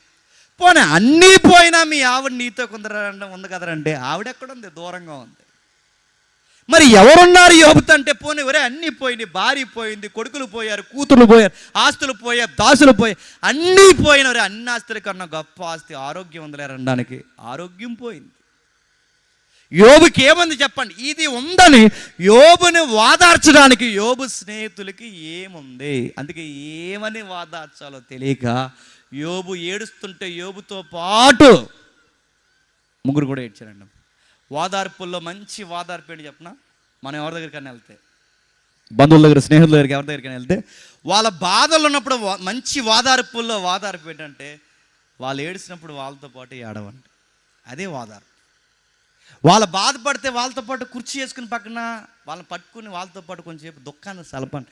మనం అలా చేయం. అక్కడికి వెళ్ళి పెదరాయిల్లాగా పొట్టి చీరలు, పొట్టి సొక్కాలు తొడుకు, అదే తెల్ల సొక్కాలు తొడుక్కుని ఇలా నిలబడి బాధపడకరు, ఇంకేదో అలా జరుగుద్ది అనగానే ఆడనుకుంటాడు నాకే ఇలాగైపోయింది, ఇటు బాగున్నాడు అనుకుంటాడు ఆడు. నా మాట తోతున్నాయా? మన బిహేవియర్ వాళ్ళని ఎక్కిరించేలా ఉండకూడదు. వాళ్ళు ఏడిస్తే ఏడవండి, ఆడు నీ ఫ్రెండ్ అయితే నవ్వుతే నవ్వండి. మంచి వాదార్పు ఏంటంటే మన ఫ్రెండ్స్ బాధలు ఉన్నప్పుడు వాళ్ళ బాధపడుతున్నాడు, మనం బాధపడతారు అనుకుంటారు, నా బాధను వీడు పంచుకుంటున్నాడు అనుకుంటారు. అది వాదార్పు. మంచిగా అప్పటి వరకు బాగున్నారు, యోబుతో పాటు ఏడుస్తున్నారు. 2 రోజులు వేశారంటే సుమారు 7 దినములు అతనితో కూడా నేల మీద కూర్చుని ఏడ్చారు. యోబు బూడిద జలుకుంటే వేలో బూడిద జలుకున్నారు, యోబు బట్టలు చింపుకుంటే వేలో బట్టలు చింపుకున్నారు, యోబు ఆకాశం తట్టు ఎలుగెత్తి ఏడిస్తే వీళ్ళు కూడా ఆకాశం తట్టు ఎలుగెత్తి ఏడ్చారు. యోబుకి కాస్త ఓర్పు ఉందనగానే యోబు ఆ బాధల్లో నుంచి, శ్రమల్లోంచి ఒక మాట అన్నట్టు, ఆ బాధల్లోంచి శ్రమల్లోంచి మాట్లాడడం మొదలుపెట్టి అన్నాడు. యోబు మాట్లాడుతూ ఇలాగ నేను ఏమన్నానంటే, నా తల్లి గర్భమున నేను అనవసరంగా పుట్టాను అన్నాడు. నా మాటలు మీకు అర్థమవుతుంది, ముగిస్తాను చేతకూరంటే, నా తల్లి గర్భం మూయనందుకు, నా నేత్రములకు అది బాధ మరుగు చేయనందుకు నేను పుట్టిన దినము లేకపోవును గాక, మగపిల్ల పుట్టినని రాత్రి చెప్పబడి ఉండును గాక, ఆ దినాన్ని అంధకారం కమ్మును గాక, దానికి వెలుగు ప్రకాశింపకుండాను గాక, చీకటి గాఢాంధకారము దాన్ని తమ యొద్దకు తీసుకును గాక, పగలు కమ్మినట్టు అంధకారం ఆ పిండాన్ని, ఆ శిశువుని కమ్మేయను గాక, అంధకారం ఆ రాత్రి పట్టుకొనును గాక, సంవత్సరాలు కానీ, నెలలు కానీ, దినాలు కానీ ఏ సంఖ్య ఆ పిండానికి రాకుండా ఉండును గాక, ఆ రాత్రి ఎవడునూ జననము కాకపోవును గాక, దానిలో ఏ ఉత్సాహతోని ఒకడు పుట్టాడని చెప్పకుండా ఉండును గాక, ఆ దినము శుభదినము కాదు, అది అశుభ దినమని చెప్పబడును గాక. ఇంకా చెబుతూ అందులో సంధ్యవేళ ప్రకాశించే నక్షత్రములకు అంధకారము కమ్మును గాక, నేను పుట్టానని ఎవడు జయధ్వనులు, ఉత్సాహధ్వనులు చేయకుండా ఉండును గాక. అంటే యోబు తన పుట్టుకని ఏమనుకుంటున్నాడు చెప్పండి? శపించుకుంటున్నాడు, తిట్టుకుంటున్నాడు. నా జన్మనాసురం, నా పుట్టిక అనవసరం, నా కళ్ళ ముందు కొడుకులు చనిపోవడం చూస్తాను, కూతురు చనిపోవడం చూస్తాను, నా దాసులు చనిపోయారు, నా జీవితం ఉన్న పాటలో ఒకేసారి ఎంత నష్టం కలిగితే, ఎంత బాధ నేను అనుభవించే కన్నా నేను చచ్చిపోతే బాగుంది. అంటే బాధల్లో మనం ఎలా మాట్లాడతామో యోబు కూడా మనలాంటి మనుషుడే గనక బాధల్లో యోబు కూడా అన్నాడు, నేను పుట్టకపోతే బాగున్నాను. ఒక ఇంట్లో ఒక కోడలకి బాధ ఎక్కువైపోతే, నేను అనవసరంగా పుట్టాను, నేను పెళ్ళి అనవసరంగా చేసుకున్నానని ఏడ్చి సూసైడ్ చేసుకునే తల్లులు ఉన్నారు. భర్త బాధ పెడితే తట్టుకోలేక గోదావరిలోకి దూకేసే తల్లులు, చెల్లెళ్ళు ఉన్నారు. అత్త పోరు పడలేని చెల్లెళ్ళు ఉన్నారు. కొడుకు కోడలు కలిసి బాధ పెడితే గుప్పడి మెతుకులు దొరక్క అనాథ శరణాలయంలో ఉండలేక, రోడ్డు మీద అడుక్కోలేక బెంగెట్టుకుని చనిపోయిన తల్లిదండ్రులు ఉన్నారు. బాధల్లో సుఖం ఏమనిపిస్తుంది చెప్పనా? చచ్చిపోతే బాగుంది అనిపిస్తుంది, సూసైడ్ చేసుకుంటే బాగుంది అనిపిస్తుంది, పుట్టిక లేకపోతే బాగుంది అనిపిస్తుంది, ఫైనాన్షియల్గా నలిగిపోతే అప్పులు తట్టుకోలేక మగాళ్ళే సూసైడ్ చేసుకుంటున్నారు. ఫైనాన్స్, ఆర్థిక ఒత్తిళ్ళు, అప్పులు చేస్తారు, వాటిని తీర్చలేరు, వాటిని తీర్చలేక చనిపోతే బాగుంది అనుకుంటున్నారు. ఆర్థిక బాధలు చనిపోతున్నారు, భార్య పెట్టిన బాధలు చనిపోతున్నారు, భర్త పెట్టిన బాధలు చనిపోతున్నారు, ఒకరినొకరు మోసం చేసుకుంటే తట్టుకోలేక చనిపోతున్నారు, పిల్లలు ఎదురు తిరగబడితే బాధ దిగమింగలేక చచ్చిపోతున్నారు, పిల్లల బాధలు తల్లిదండ్రులు అర్థం చేసుకోవాలి, ఇంట్లోంచి పారిపోయి బతకడం చేతకాక చచ్చిపోతున్నారు, మొత్తం మీద చనిపోతున్నారు. ఎందుకంటే మనుషు అన్నవాడు శ్రమను డీల్ చేయడం రాకపోతే పుట్టుకని తిట్టుకుంటాం, గుర్తుపెట్టుకోండి. అందుకే సామెతలు తీయొద్దు. సామెతలు ఏమంటాడంటే శ్రమ దినమును కృంగిన ఎడల చేతగాని మాటలు నోటంట వస్తాయి. చేతగాని మాటలు వింటున్నాడు. శ్రమలో రానే, అది ఆర్థిక ఇబ్బంది రానే, వీళ్ళందరూ కలిసి పేర్లు పెడుతున్నారు పెట్టనే, ఈ వ్యాధి నన్ను ఏడిపిస్తుందా ఏడిపించనే. ఎన్ని జరిగినా దేవుని పిల్లలు మొండి ఘటాల్లో ఎలా ఉండాలో చెప్పినా కృంగకూడదు. యోబు గారి లైఫ్లో ఒక స్ట్రాంగ్గా ఒక పునాది వేయాలనుకుంటున్నాడు. ఆ పునాది యోబు లైఫ్లో పడాలి అంటే సమృద్ధి ఉంటే పడదు. యోబు స్ట్రాంగ్గా బలంగా ఆయన ఎప్పటికీ వెనకని పునాది రాయిలా తయారవ్వాలి అంటే దెబ్బ మీద దెబ్బ తగిలితే లూజు మాటలు మాట్లాడుతున్నాడు. అంటున్నాడు పుట్టకపోతే బాగున్ను, రాత్రి లేకపోతే బాగున్ను, వెలుగు లేకపోతే బాగున్ను, నక్షత్రాలు చూడకపోతే బాగున్ను, అసలు నాకు రోజే లేకపోతే నేను పుట్టినప్పుడు పాటలు పాడకపోతే బాగున్నా. నేను మాట్లాడితే తట్టుకోలేక ముగ్గురు ఫ్రెండ్స్ అన్నారట, ఒరే నువ్వేమనుకోనంటే ఒక మాట అంటాం, నువ్వేం చేయకుండానే నీకు ఇన్ని బాధలు వచ్చి ఉంటాయిరా అన్నారంట. ముగిస్తాను జాగ్రత్తగా వినండి. నేనేం చేయకపోయినా నా జీవితంలోకి ఈ బాధలు వచ్చాయని యోబు, నువ్వేదో దేవుడికి వ్యతిరేకంగా ఏదో చేసేవారు అందుకే ఇన్ని బాధలు వచ్చాయని ఫ్రెండ్స్. ఏమీ చేయలేదని ఆయన చేశారని వీళ్ళు, చేయలేదని ఆయన చేశారని వీళ్ళు, చేయలేదని ఆయన చేశారని వీళ్ళు, చేయలేదని ఆయన మొత్తం మీద చేయలేదని ఆయన చేశారని వీళ్ళు, మొత్తం మీద ఈ వాదోపవాదంలో డిబేట్ 37 అధ్యాయాలు నడిచింది.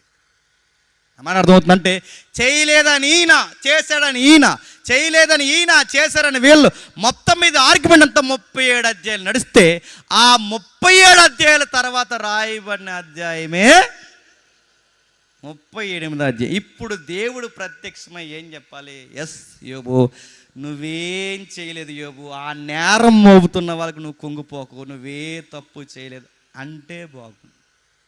అనకుండా అన్నాడట, భూమి ఎప్పుడు పుట్టిందో చెప్పండి నక్షత్రం. ఇప్పటికే ఇలా మాటకే బుర్ర ఇటెక్కిపోయి నేను పుట్టకపోతే బాగుండ్రా అని ఈయన అంటుంటే నీ పుట్టుక పక్కనట్టు భూమి ఎప్పుడు పుట్టింది చెప్పన్నాడు. ఎందుకు ఈ కాంటెక్స్ట్, అసలు ఏంటి ఆ సందర్భం తెలియాలి అంటే ఒక్కసారి యోబు మాట టచ్ చేసి 38వ అధ్యాయంలో ఒకసారి 19వ అధ్యాయం తీయండి. అదే యోబు గ్రంథం 19వ అధ్యాయం మొదటి వచనం, అదే 19వ అధ్యాయం యోబు గ్రంథం 19వ అధ్యాయం మొదటి వచనం ముగించుకుందాం. అంతటి యోబు గారు ఇలాగ ప్రత్యుత్తరం ఇచ్చను, ఎన్నాళ్ళు నా ఫ్రెండ్స్, ఎన్నాళ్ళు మీరు నన్ను బాధిస్తారు, ఎన్నాళ్ళు మాటల చేత నన్ను నలగొడతారు, 10 మార్లు మీరు నన్ను నిందించారు, సిగ్గు లేక మీరు నన్ను బాధిస్తున్నారు, నేను తప్పు చేసిన నా తప్పు నా మీదకే వచ్చును కదా, మిమ్మును మీరు అంటే నేను తప్పు చేస్తే నా బాధలే నేను పడతానురా, కానీ నా బాధల్లో ఉన్నప్పుడు మీరేదో నీతిమంతుల్లా మాట్లాడుతున్నారు రేట్రా అని బాధపడుతున్నారు. ఈ జనాలు ఎలాంటి చెప్పండి, మన బాధల్లో మనం ఉంటే చెప్పండి, మన ఇంట్లో ప్రియులు చనిపోయి మనం పెడుతుంటే వీళ్ళు టెంట్లో కూర్చుని మన కోసమే మాట్లాడుతుంటారు. వీళ్ళు ఆ టెంట్లో కూర్చుని ఏం చేస్తారు, మనం ఇచ్చిన టీ తాగేస్తారు, సమోసాలు తినేస్తారు, పుకోడి తినేస్తారు, మిక్చర్ తినేస్తారు, తినేసి ఏదో చేసి ఇటు మన టీ తాగేసి వీళ్ళు మళ్ళీ మన బాధలో మన ఇంట్లో వాకుల్లో కూర్చొని ఏదో చేసి ఉంటారండి, లేకపోతే ఇవన్నీ ఎందుకు జరుగుతాయండి వీళ్ళకి. ఒరే మనుషులు చనిపోయి మేము ఏడుస్తుంటే మమ్మల్ని పలకరించడానికి వచ్చి మళ్ళీ మమ్మల్ని పాపాత్ములుగా మీరు మాట్లాడుతున్నారంటే, ఇప్పుడు నాకు బాధ వచ్చేసరికి మీరు పుణ్యాత్ములు అయిపోయారు, నాకు బాధ వచ్చేసరికి నేను పాపాత్ములు అయిపోయాను. జనాలు ఈ రకాల కాదా చెప్పండి. మనకు బాధ కలిగితే మనం నేరస్తులం, మనకి ఏదైనా నష్టం కలిగితే మనం నేరస్తులు. ఆ టైంలో అందరూ మనకు సలహాలు ఇచ్చేవాళ్ళే. మనకి ఏదైనా బాధ కలిగితే, సంసారం లేదని బాధ వచ్చింది అనుకోండి, వీళ్ళందరూ చెప్పేస్తారు మనకు సంసారం ఎలా చేయాలో. వీడు కూడా తిరగండదు మనకు చెప్తాడు వచ్చి నడుకున్నాడు. వీళ్ళకి ఏదన్నా మనకి ఏదైనా అప్పులు వచ్చినాయి అనుకోండి, అప్పులే అన్నీ చెప్పేస్తారు. నా మాటలు మీకు అర్థమవుతుంది అంటే ఈ టైంలో అందరూ న్యాయాధిపతులే, అందరూ నీతిపతులే, మనమే ఆ ఊరిలో పాపాత్ములు. యోబు గారు కూడా అంటున్నారే, ఇప్పుడు ఈ టైంలో మిమ్మల్ని మీరు నా మీద హెచ్చించుకుంటారా, నా మీద నేరం మోపుతారా? ఒక మాట గుర్తుపెట్టుకోండి, మీరు హెచ్చరించుకుంటున్నారు ఏమవుతుందో నాకు తెలియదు, కానీ అలాగైతే మీ ఆర్గ్యుమెంటే రైట్ అయితే, మీ వాదనే రైట్ అయితే, నేను తప్పు చేశానన్నది రైట్ అయితే, దేవుడు నాకు అన్యాయం చేశాడు. నా మాటలు మీకు అర్థమవుతున్నాయా? దేవుడు నాకు అన్యాయం అంటే తిరిగి తిరిగి గొడవ ఎవరి మీదకి వచ్చింది చెప్పండి? ఇలా వస్తాదని భవిష్యత్తు తిరిగిన దేవుడికి ముందే తెలుసా తెలియదా? అందుకే యోబుని దేవుడు ఎక్కడ నిలబెట్టాడో తెలుసా? శ్రమల గుండా నడిపిస్తున్నాడు. మనకు అర్థం కాక ఎందుకు దేవుడు మమ్మల్ని ఇన్ని శ్రమలు నడిపిస్తున్నాడంటే, ఏదో వంకర ఉంది మన లైఫ్లో. అది సరయ్యే వరకు యోబునైనా నిన్నైనా నలిపేస్తాడు, నన్నైనా నలిపేస్తాడు. యోబు అంటున్నాడు, అలాగైతే అని అంటున్నాను. యోబు ఇలా అంటే బాగున్నారే, మీరు ఏమనుకుంటే అనుకుంటారా, నా దేవుడికి నేను ఏదో తెలుసు అంటే బాగుంది, కానీ తిప్పి ఎక్కడ పడేస్తున్నాడు చెప్పండి? దేవుడు నాకు అన్యాయం చేశాడు. వలలోనికి ఒక పక్షి ఎలా అయితే చిక్కుకుంటుందో, పక్షిలాగా నన్ను వలేసి, నా జీవితానికి వలేసి నన్ను నలిపేస్తున్నాడు. అంటే ఇప్పుడు గొడవ స్నేహితులకి చెప్పలేక ఎవరి మీద నిందేస్తున్నాడు చెప్పండి? యోబు గారు చేసిన తప్పేంటి చెప్పనా? ఒకటి, పుట్టికని నిందించుకున్నాడు. రెండు, దేవుడు నాకు అన్యాయం చేశాడు అంటున్నాడు. ఇప్పుడు అలా దేవుడి సైడ్ తీసుకుని అంటారు, అంటే దేవుడే నీకు అన్యాయం చేశాడు అంటే దేవుడి కన్నా నువ్వే న్యాయవంతుడురా అన్నారు. ఎవరు? ఇది యోబు గ్రంథం అంతా. అంటే దేవుడే న్యాయవంతుడు, దేవుడే నేరస్తుడు, నువ్వే న్యాయవంతుడు అంటున్నారంటే ఏం సమాధానం చెప్పలేక, దేవా ఈ పరిస్థితులు ఏంటని చేతులెత్తి బూడిదలో కూర్చుని ఆ పెంకులు తీసుకుని గోక్కుంటున్న టైంలో సుడిగాలులో ప్రత్యక్షమయ్యాడు దేవుడు. సుడిగాల్లో చదువుదాం ఒకసారి, 38 మొదటి వచనం ముగించేద్దాం. అప్పుడు యెహోవా సుడిగాలిలో నుండి ఇలాగు యోబునకు ప్రత్యుత్తరం ఇచ్చెను, జ్ఞానము లేని మాటలు చెప్పి ఆలోచన చెరుపుచున్న వీడెవడు?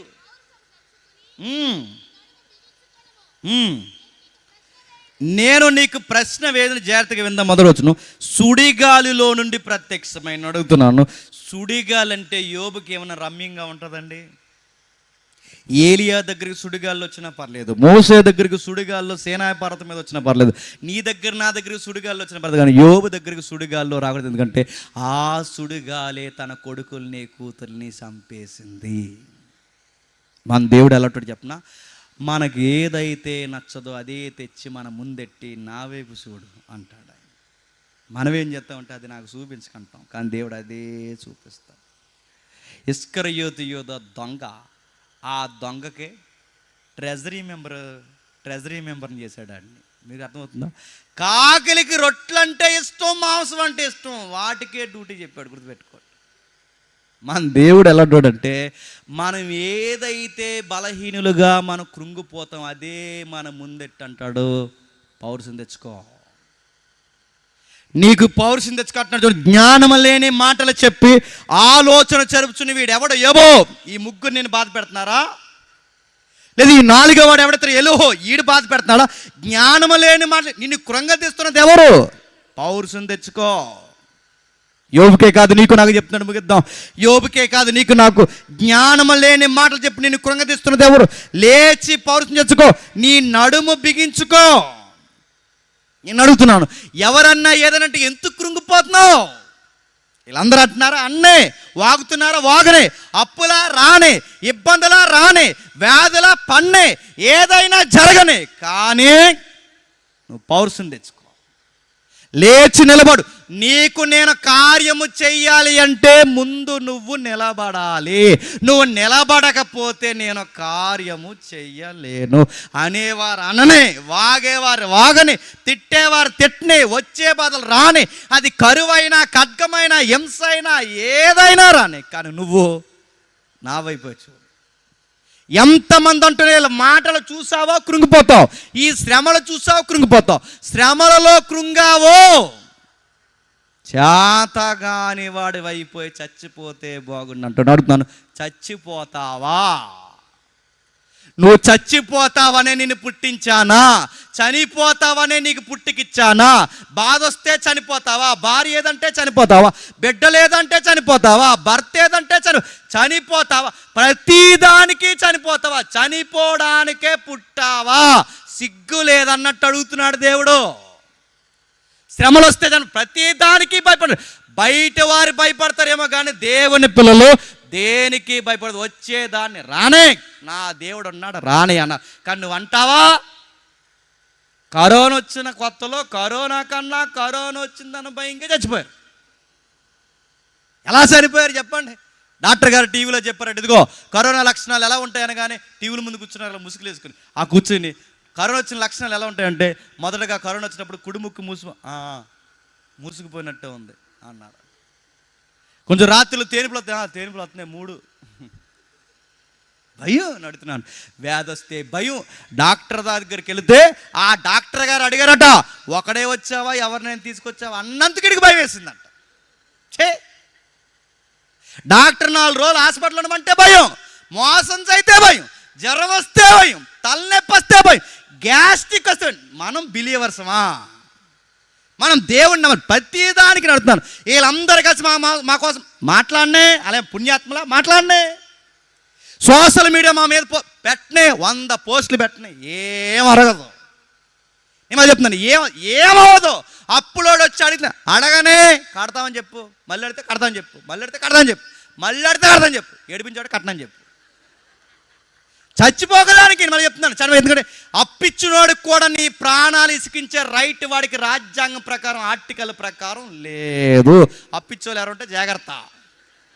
అప్పు తీసుకుని ఎవరుంటే మీకు సిగ్గుంటే, శివుని ఎత్తురుంటే మన దేవుని బిడ్డలు కనుక అప్పిచ్చేయండి, ఎగ్గొట్టకండి, నడుతున్నాను ఇచ్చేయండి. కానీ అప్పులకి చనిపోకు.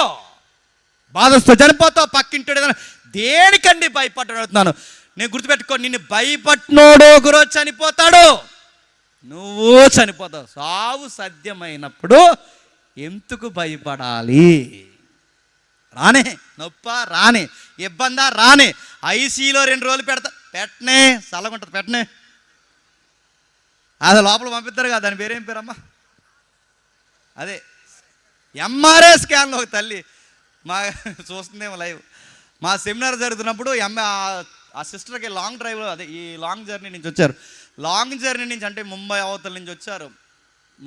సోలాపూర్ దగ్గర ఆ లోపల నుంచి వస్తే ఒక 100 మంది వచ్చారు మా సెమినార్కి. ఆ టైంలో సుమారు 4,000-5,000 మంది మాకు సెమినార్ క్రౌడ్ ఉంది. ఆ టైంలో అందరికీ మెడికల్ క్యాంప్ పెడదాం. మా దగ్గర ఉన్న డాక్టర్లు ఆ సిస్టర్ నోసు కొంచెం పక్కకి వెళ్ళడం చెక్ చేశారు. కొంచెం ఏదో ఒక ఇబ్బంది ఉంది, తనకు రెస్ట్ లేదనుకుంటాను, అందుకే ముందే తీసుకెళ్ళండి హాస్పిటల్ రిఫర్ చేస్తే మేము కాకినాడ టక్కమని మేమందరం కలిసి సెమినార్ కూడా తర్వాత పొద్దున్న చూసుకున్న ఆ చెల్లిని అక్కడ తీసుకొస్తే, ఆ చెల్లిని లోపల ఎంఆర్ఐ స్కాన్ తీసుకురానికి వెళ్దే లోపలికి ఉండమ్మా అంటే లేచిపోద్ది. చివరికి జేమ్స్ అన్న నువ్వు చెప్తే వింటదంటే నేను వెళ్ళి ఇలా చేయబట్టుకుని నీకు ఏం కాదు, ఇది కంగారు. ఈ హాస్పిటల్లో ఉన్న వాళ్ళందరూ స్టాఫ్ మన సహోదరులే, చక్కగా తీస్తారు. నేను చేయబట్టుకునే ఉంటాను, నీ చేయి వదలు. నేను లోపలికి వెళ్ళంటే నన్ను ఏమని చెప్పినా, ముందు నువ్వు వెళ్ళానయ్యా ఎక్కడికి అందులోకి నేను ఎందుకు వెళ్తానండి? అందులో ఎంఆర్ఐ స్కాన్ తీసి చంపేస్తుంది మమ్మల్ని. స్కానింగ్ అంటే భయం, టెస్ట్లు అంటే భయం, గుండె నొప్పి వస్తే భయం నడుతుంది. దేనికి భయం నడుతున్నాను? ప్రభు అంటున్నాడు, లే మనుషుల మాటలు పట్టించుకోకు. లే యోబు, పౌరుషం తెచ్చుకొని నీ నడుము బిగించుకొని నేను నీకు ప్రశ్నలు వేస్తాను, నాకు సమాధానం చెప్పు. తిక్కల ప్రశ్నలకే నువ్వు సమాధానం చెప్పలేక నువ్వేమన్నావు తెలుసా? పుట్టకపోతే బాగున్నాను. నేను రైట్ కోసం చదువుతున్నాను, నాకు ఆన్సర్ చెప్పు. భూమి ఎప్పుడు పుట్టిందో చెప్పు, నక్షత్రాలు ఎప్పుడు పుట్టి. ఎందుకు దేవుడు అడుగుతున్నాడంటే, సీరియస్గా వినండి, ఎందుకు దేవుడు అడుగుతున్నాడంటే, నువ్వు పుట్టాలి అంటే మీ నాన్న పుట్టాలి, మీ నాన్న పుట్టాలంటే తాత పుట్టాలి, మీ తాతలందరూ పుట్టాలంటే మొదటి మనిషి పుట్టాలంటే భూమి పుట్టాలి. ఆ భూమి ఎప్పుడు పుట్టిందో చెప్పు నాకు. అది ఎప్పుడు పుట్టిందో చెప్పు. నువ్వు పుట్టాలంటే భూమి పుట్టాలి, నీకు పుట్టిక జరగాలి అంటే ఈ ప్రకృతి అంతా తిరగాలి. అది ఎప్పుడు పుట్టిందో నీకు తెలుసా?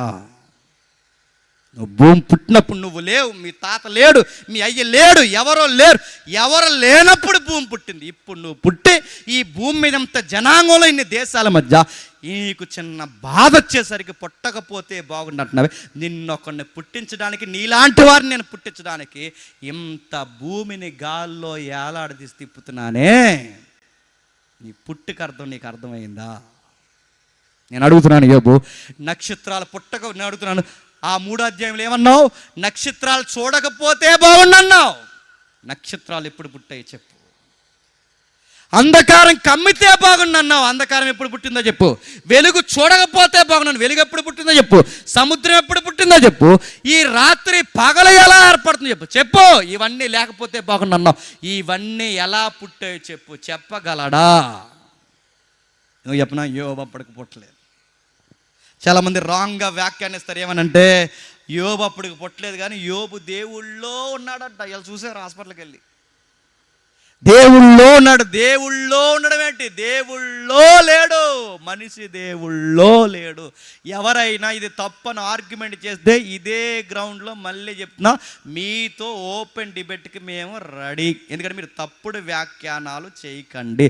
యోబుకి అంత సీనియారిటీ లేదు. నువ్వు బహురుద్ధుడివి, అప్పటికే నువ్వు ఉన్నావంటే, బహురుద్ధుడివి అప్పటికి ఉన్నావంటే యోబు అప్పటికి పుట్టాడని కాదు, పుట్టలేదని. దాని అర్థం ఏంటి?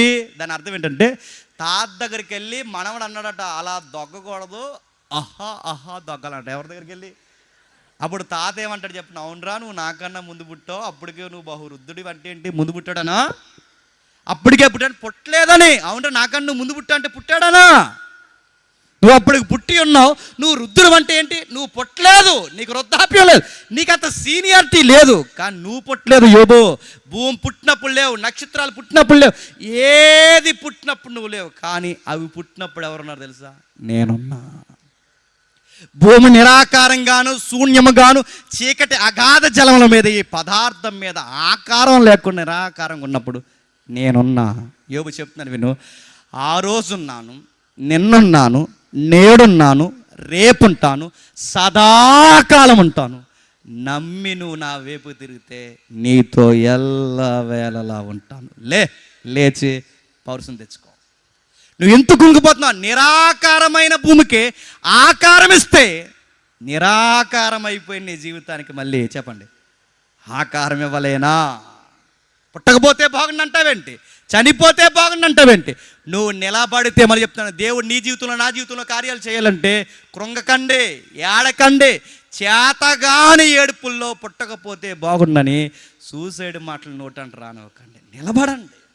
అది 1 సంవత్సరం, 2 సంవత్సరాలు, 3 సంవత్సరాలు, 4 సంవత్సరాల, లేదా 10 ఏళ్ళ అలా ఉండండి. కానీ తగిన సమయం అందు దేవుడు మనల్ని ఖచ్చితంగా చెప్పండి లేవనెత్తుతాడు, ఖచ్చితంగా ఆశీర్వాదకరంగా మారుస్తాడు. గమ్మత్తైన సంగతి ఏంటో ఒక్కసారి 42వ అధ్యాయం చదవండి. 42వ అధ్యాయం మొదలు వచ్చును.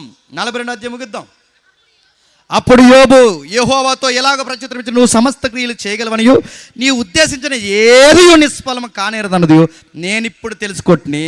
జ్ఞానము లేని మాటల చేత ఆలోచన నిరర్ధకం చేయి వీడు ఎవడని అడిగావే, అలాగే నేను కూడా వివేచన లేని మాటలు మాట్లాడి ఏమి ఎరుక నా బుద్ధికి మించిన సంగతులు నేను మాట్లాడితే యోబు తప్పు ఒప్పుకున్నాడంటే యోబు జీవితంలో శ్రమలలో ఇలాంటి చేతగాని మాటలు వస్తాయని దేవుడికి ముందే తెలిసి చెప్పండి ఎన్ని శ్రమల గుండా నడిపించాడు. అందుకే బైబిల్ ఏమన్నా చెప్పిన మోయదగిన శ్రమలే చెప్పండి మనకిస్తాడట. మనం భరించగలిగిన బాధే మనకిస్తాడు. మనం ఏమనుకుంటాం, ఇది మోయలేక చచ్చిపోతాం అనుకుంటాం. కానీ యోబు జీవితంలో నేను ముగిస్తున్నాను. యోబు జీవితంలో ఎంత అద్భుతం చేశాడు. 9వ వచనంలో 10వ వచనంలో క్షమించాడు. మరియు యోబు తన స్నేహితుల నిమిత్తము ప్రార్థన చేసినప్పుడు యెహోవా అతని క్షేమస్థితిని మరలా అతనికి దయచేశాడు. మరియు యోబునకు పూర్వం కలిగిన దానికంటే 2 అధికముగా యెహోవా అతనికి దయచేశాడు. 2 అంటే ఒకప్పుడు తూర్పు దేశాల్లో గొప్పవాడు, ఇప్పుడు తూర్పే కాదు చెప్పండి పారామాట దేశాల్లో కూడా యోబే గొప్పడంటే యోబు జీవితంలో అంత సమృద్ధి వచ్చిందంటే కారణం ఏంటో తెలుసా? నిలబడ్డాడు. ఇప్పుడు నేను అడుగుతున్నాను, నా జీవితంలో కార్యములు జరగాలి అంటే ప్రతిదానికి భయపడిపోకండి చెప్పండి, ధైర్యంగా ఉండండి. హాస్పిటల్లో మనల్ని పెడితే ఐసీయూలోకి తీసుకెళ్తున్నప్పుడు డాక్టర్ గారు అడుగుతారు, భయం వేస్తుందా అని. అప్పుడు నువ్వు చెప్పాలి, నాకేం భయం ఎట్లేదు సార్ అని. తోటి పేషెంట్లు అందరూ ఒకలా ఉండాలి, నువ్వు ఒకలా ఉండాలి. అప్పుడు డాక్టర్ అడుగుతాడు, నీకు భయం వేయకుండా ఇంత ధైర్యంగా ఉండడానికి కారణం ఏంటంటే డాక్టర్ గారికి పిచ్చెక్కిపోయే మాట చెప్పాలి. ఏమని చెప్పిన, నా దేవుడే నాకు ధైర్యం అని చెప్పాలి. నా దేవుడు సజీవుడు కనుక నా దేవుడు నమ్మదగిన వాడు, ఎంతైనా నమ్మదగిన వాడు, నా దేవుడు దయ కలిగిన వాడు అని చెప్పాలి. చెప్తావు నువ్వు కంగారు అయిపోతావు. మా ఆవిడని పక్కనెట్టండి, మా అబ్బాయిని, మా మనవన్ని అన్న పక్కన. నీ భయానికి ఆపరేషన్ అది గుట్టపోయి ఇది గుట్టేస్తాడు ఆయన, ఏదో ఒకటి. ధైర్యంగా ఉండో నడుతున్నాడు. ధైర్యంగా నిలబడితే కార్యాలు దేవుడు చేస్తాడు. నీకు ఒకవేళ పేదరికం ఉందా, ఉండండి. ఏమో ఎందుకు ఇచ్చాడు పేదరికం తెలియదు మనకి, ఉండండి. ఒకవేళ ఆర్థిక ఇబ్బందులు, జాగ్రత్తగా ఉండండి. ఏం జరిగిన ఉండండి. ఒకవేళ యోబు జీవితంలో ఇవే బాధలు అనుకుంటే ఈ మాట నేను చెప్పకపోతే నా మెసేజ్కి అర్థం ఉండదు. ఈ ఒక్క మాట నేను చెప్పాలి. ఒకవేళ యోబు జీవితమే ఇంత బాధలు అనుకుంటే, ఇంతకన్నా ఘోరంగా బాధలు అనుభవించింది శరీరధారి ఉన్న దినములలో మహారోదనతో కన్నీళ్లతో యోబు కన్నా కొన్ని కోట్ల రెట్లు బాధపడిన ఒకే ఒక్క మానవ ఆకారంలో ఉన్న వ్యక్తి, దైవికమైన శక్తి, నజరుడైన యేసు. యోబుకి ఎలాగన్నా ఉంది, కానీ యేసు ప్రభువుని ఏం చేస్తే చెప్పండి, నిలువెల్లా సీరేశారు. ఆడవాళ్ళందరూ అక్కడి నుండి చూస్తుండగా, ఊర్లో ఆడవాళ్ళందరూ అక్కడ చూస్తుండగా ఆయన వస్త్రాలు ఇప్పేశారు. ఆయనకి చెల్లును ఒకడు కొట్టన్నాడట. ఎవడు కొట్టాడో చెప్పన్నాడట. సహోదరులు ద్వేషించారు, శిష్యులు పోయారు, రొట్టెలు ఎవరికి పెట్టారో వాళ్ళే ద్వేషించారు. అంతకుముందు ఏదైతే ఉన్నాడో అక్కడ ఓసన్నా ఓసన్నా ఓసన్నా నరిసిన వారే సిలువేము అంటే పెట్టిన ఏదైతే పెట్టారో ఆ పెట్టినాడు మీద మళ్ళీ కక్కారంట. ఆదరించిన ఆయన ఏంటంటే ఎంత ఘోర కళ జరుగుతుంటే ఆ కలవరిగిరి మీద ఏలాడుతూ ఒక మాట్లాడు, తండ్రి వీరేం చేయుచున్నారు వీరేరు. ఎంత ఓర్పు అంటే నీ శ్రమలకి నా శ్రమలకి ధైర్యం రావాలి. మన శ్రమలే కాదని నీకు అనిపించాలంటే యోబుని కాదు, ఎందుకంటే యోబులో కొంచెం లోపం ఉంది. నువ్వు చూడాల్సింది యోబుని కాదు, ఎంతకన్నా ఘోరంగా బాధలు అనిపించిన కలవరిగిరి మీద ఉన్న యేసు ప్రభువుని చూడు. ఆయన శరీరధారి ఉన్న దినముల్లో మహారోదన అనిపించాడు, బాధ అనిపించాడు. ఎంత బాధ అనిపించినా ఆకలి దప్పులతో దాహంతో చనిపోతూ కూడా తండ్రి నీ చిత్తమే సిద్ధించుగాకన్నాడు. కానీ మాటల్లో కూడా చెప్పండి, ఒక్క తోలనాడే మాట కూడా ఆయన. అందుకే మనకు మాదిరి ఎవరు తెలుసా? యోబు కాదు, మోసే కాదు, భక్తుల కన్నా మనకు మాదిరి ఎవరంటే చెప్పండి, ప్రభు అయిన యేసుక్రీస్తు. మీకు బాధపడితే, మీకు బాధ కలిగితే కలవరిగిరిని చూడండి. దేవుని ప్రేమ అర్థం కావాలంటే కలవరిగిరినే చూడండి. దేవుడు మన దగ్గరికి ఎలా వచ్చాడో మీకు తెలియంటే కలవరిగిరినే చూడండి. మన శ్రమల్లో ధైర్యం ఏదని రావాలంటే ఆయన పడిన అవమానాలన్నీ చూడండి. ఆయన పడిన బాధల ముందు మన ఏ బాధలే కావు.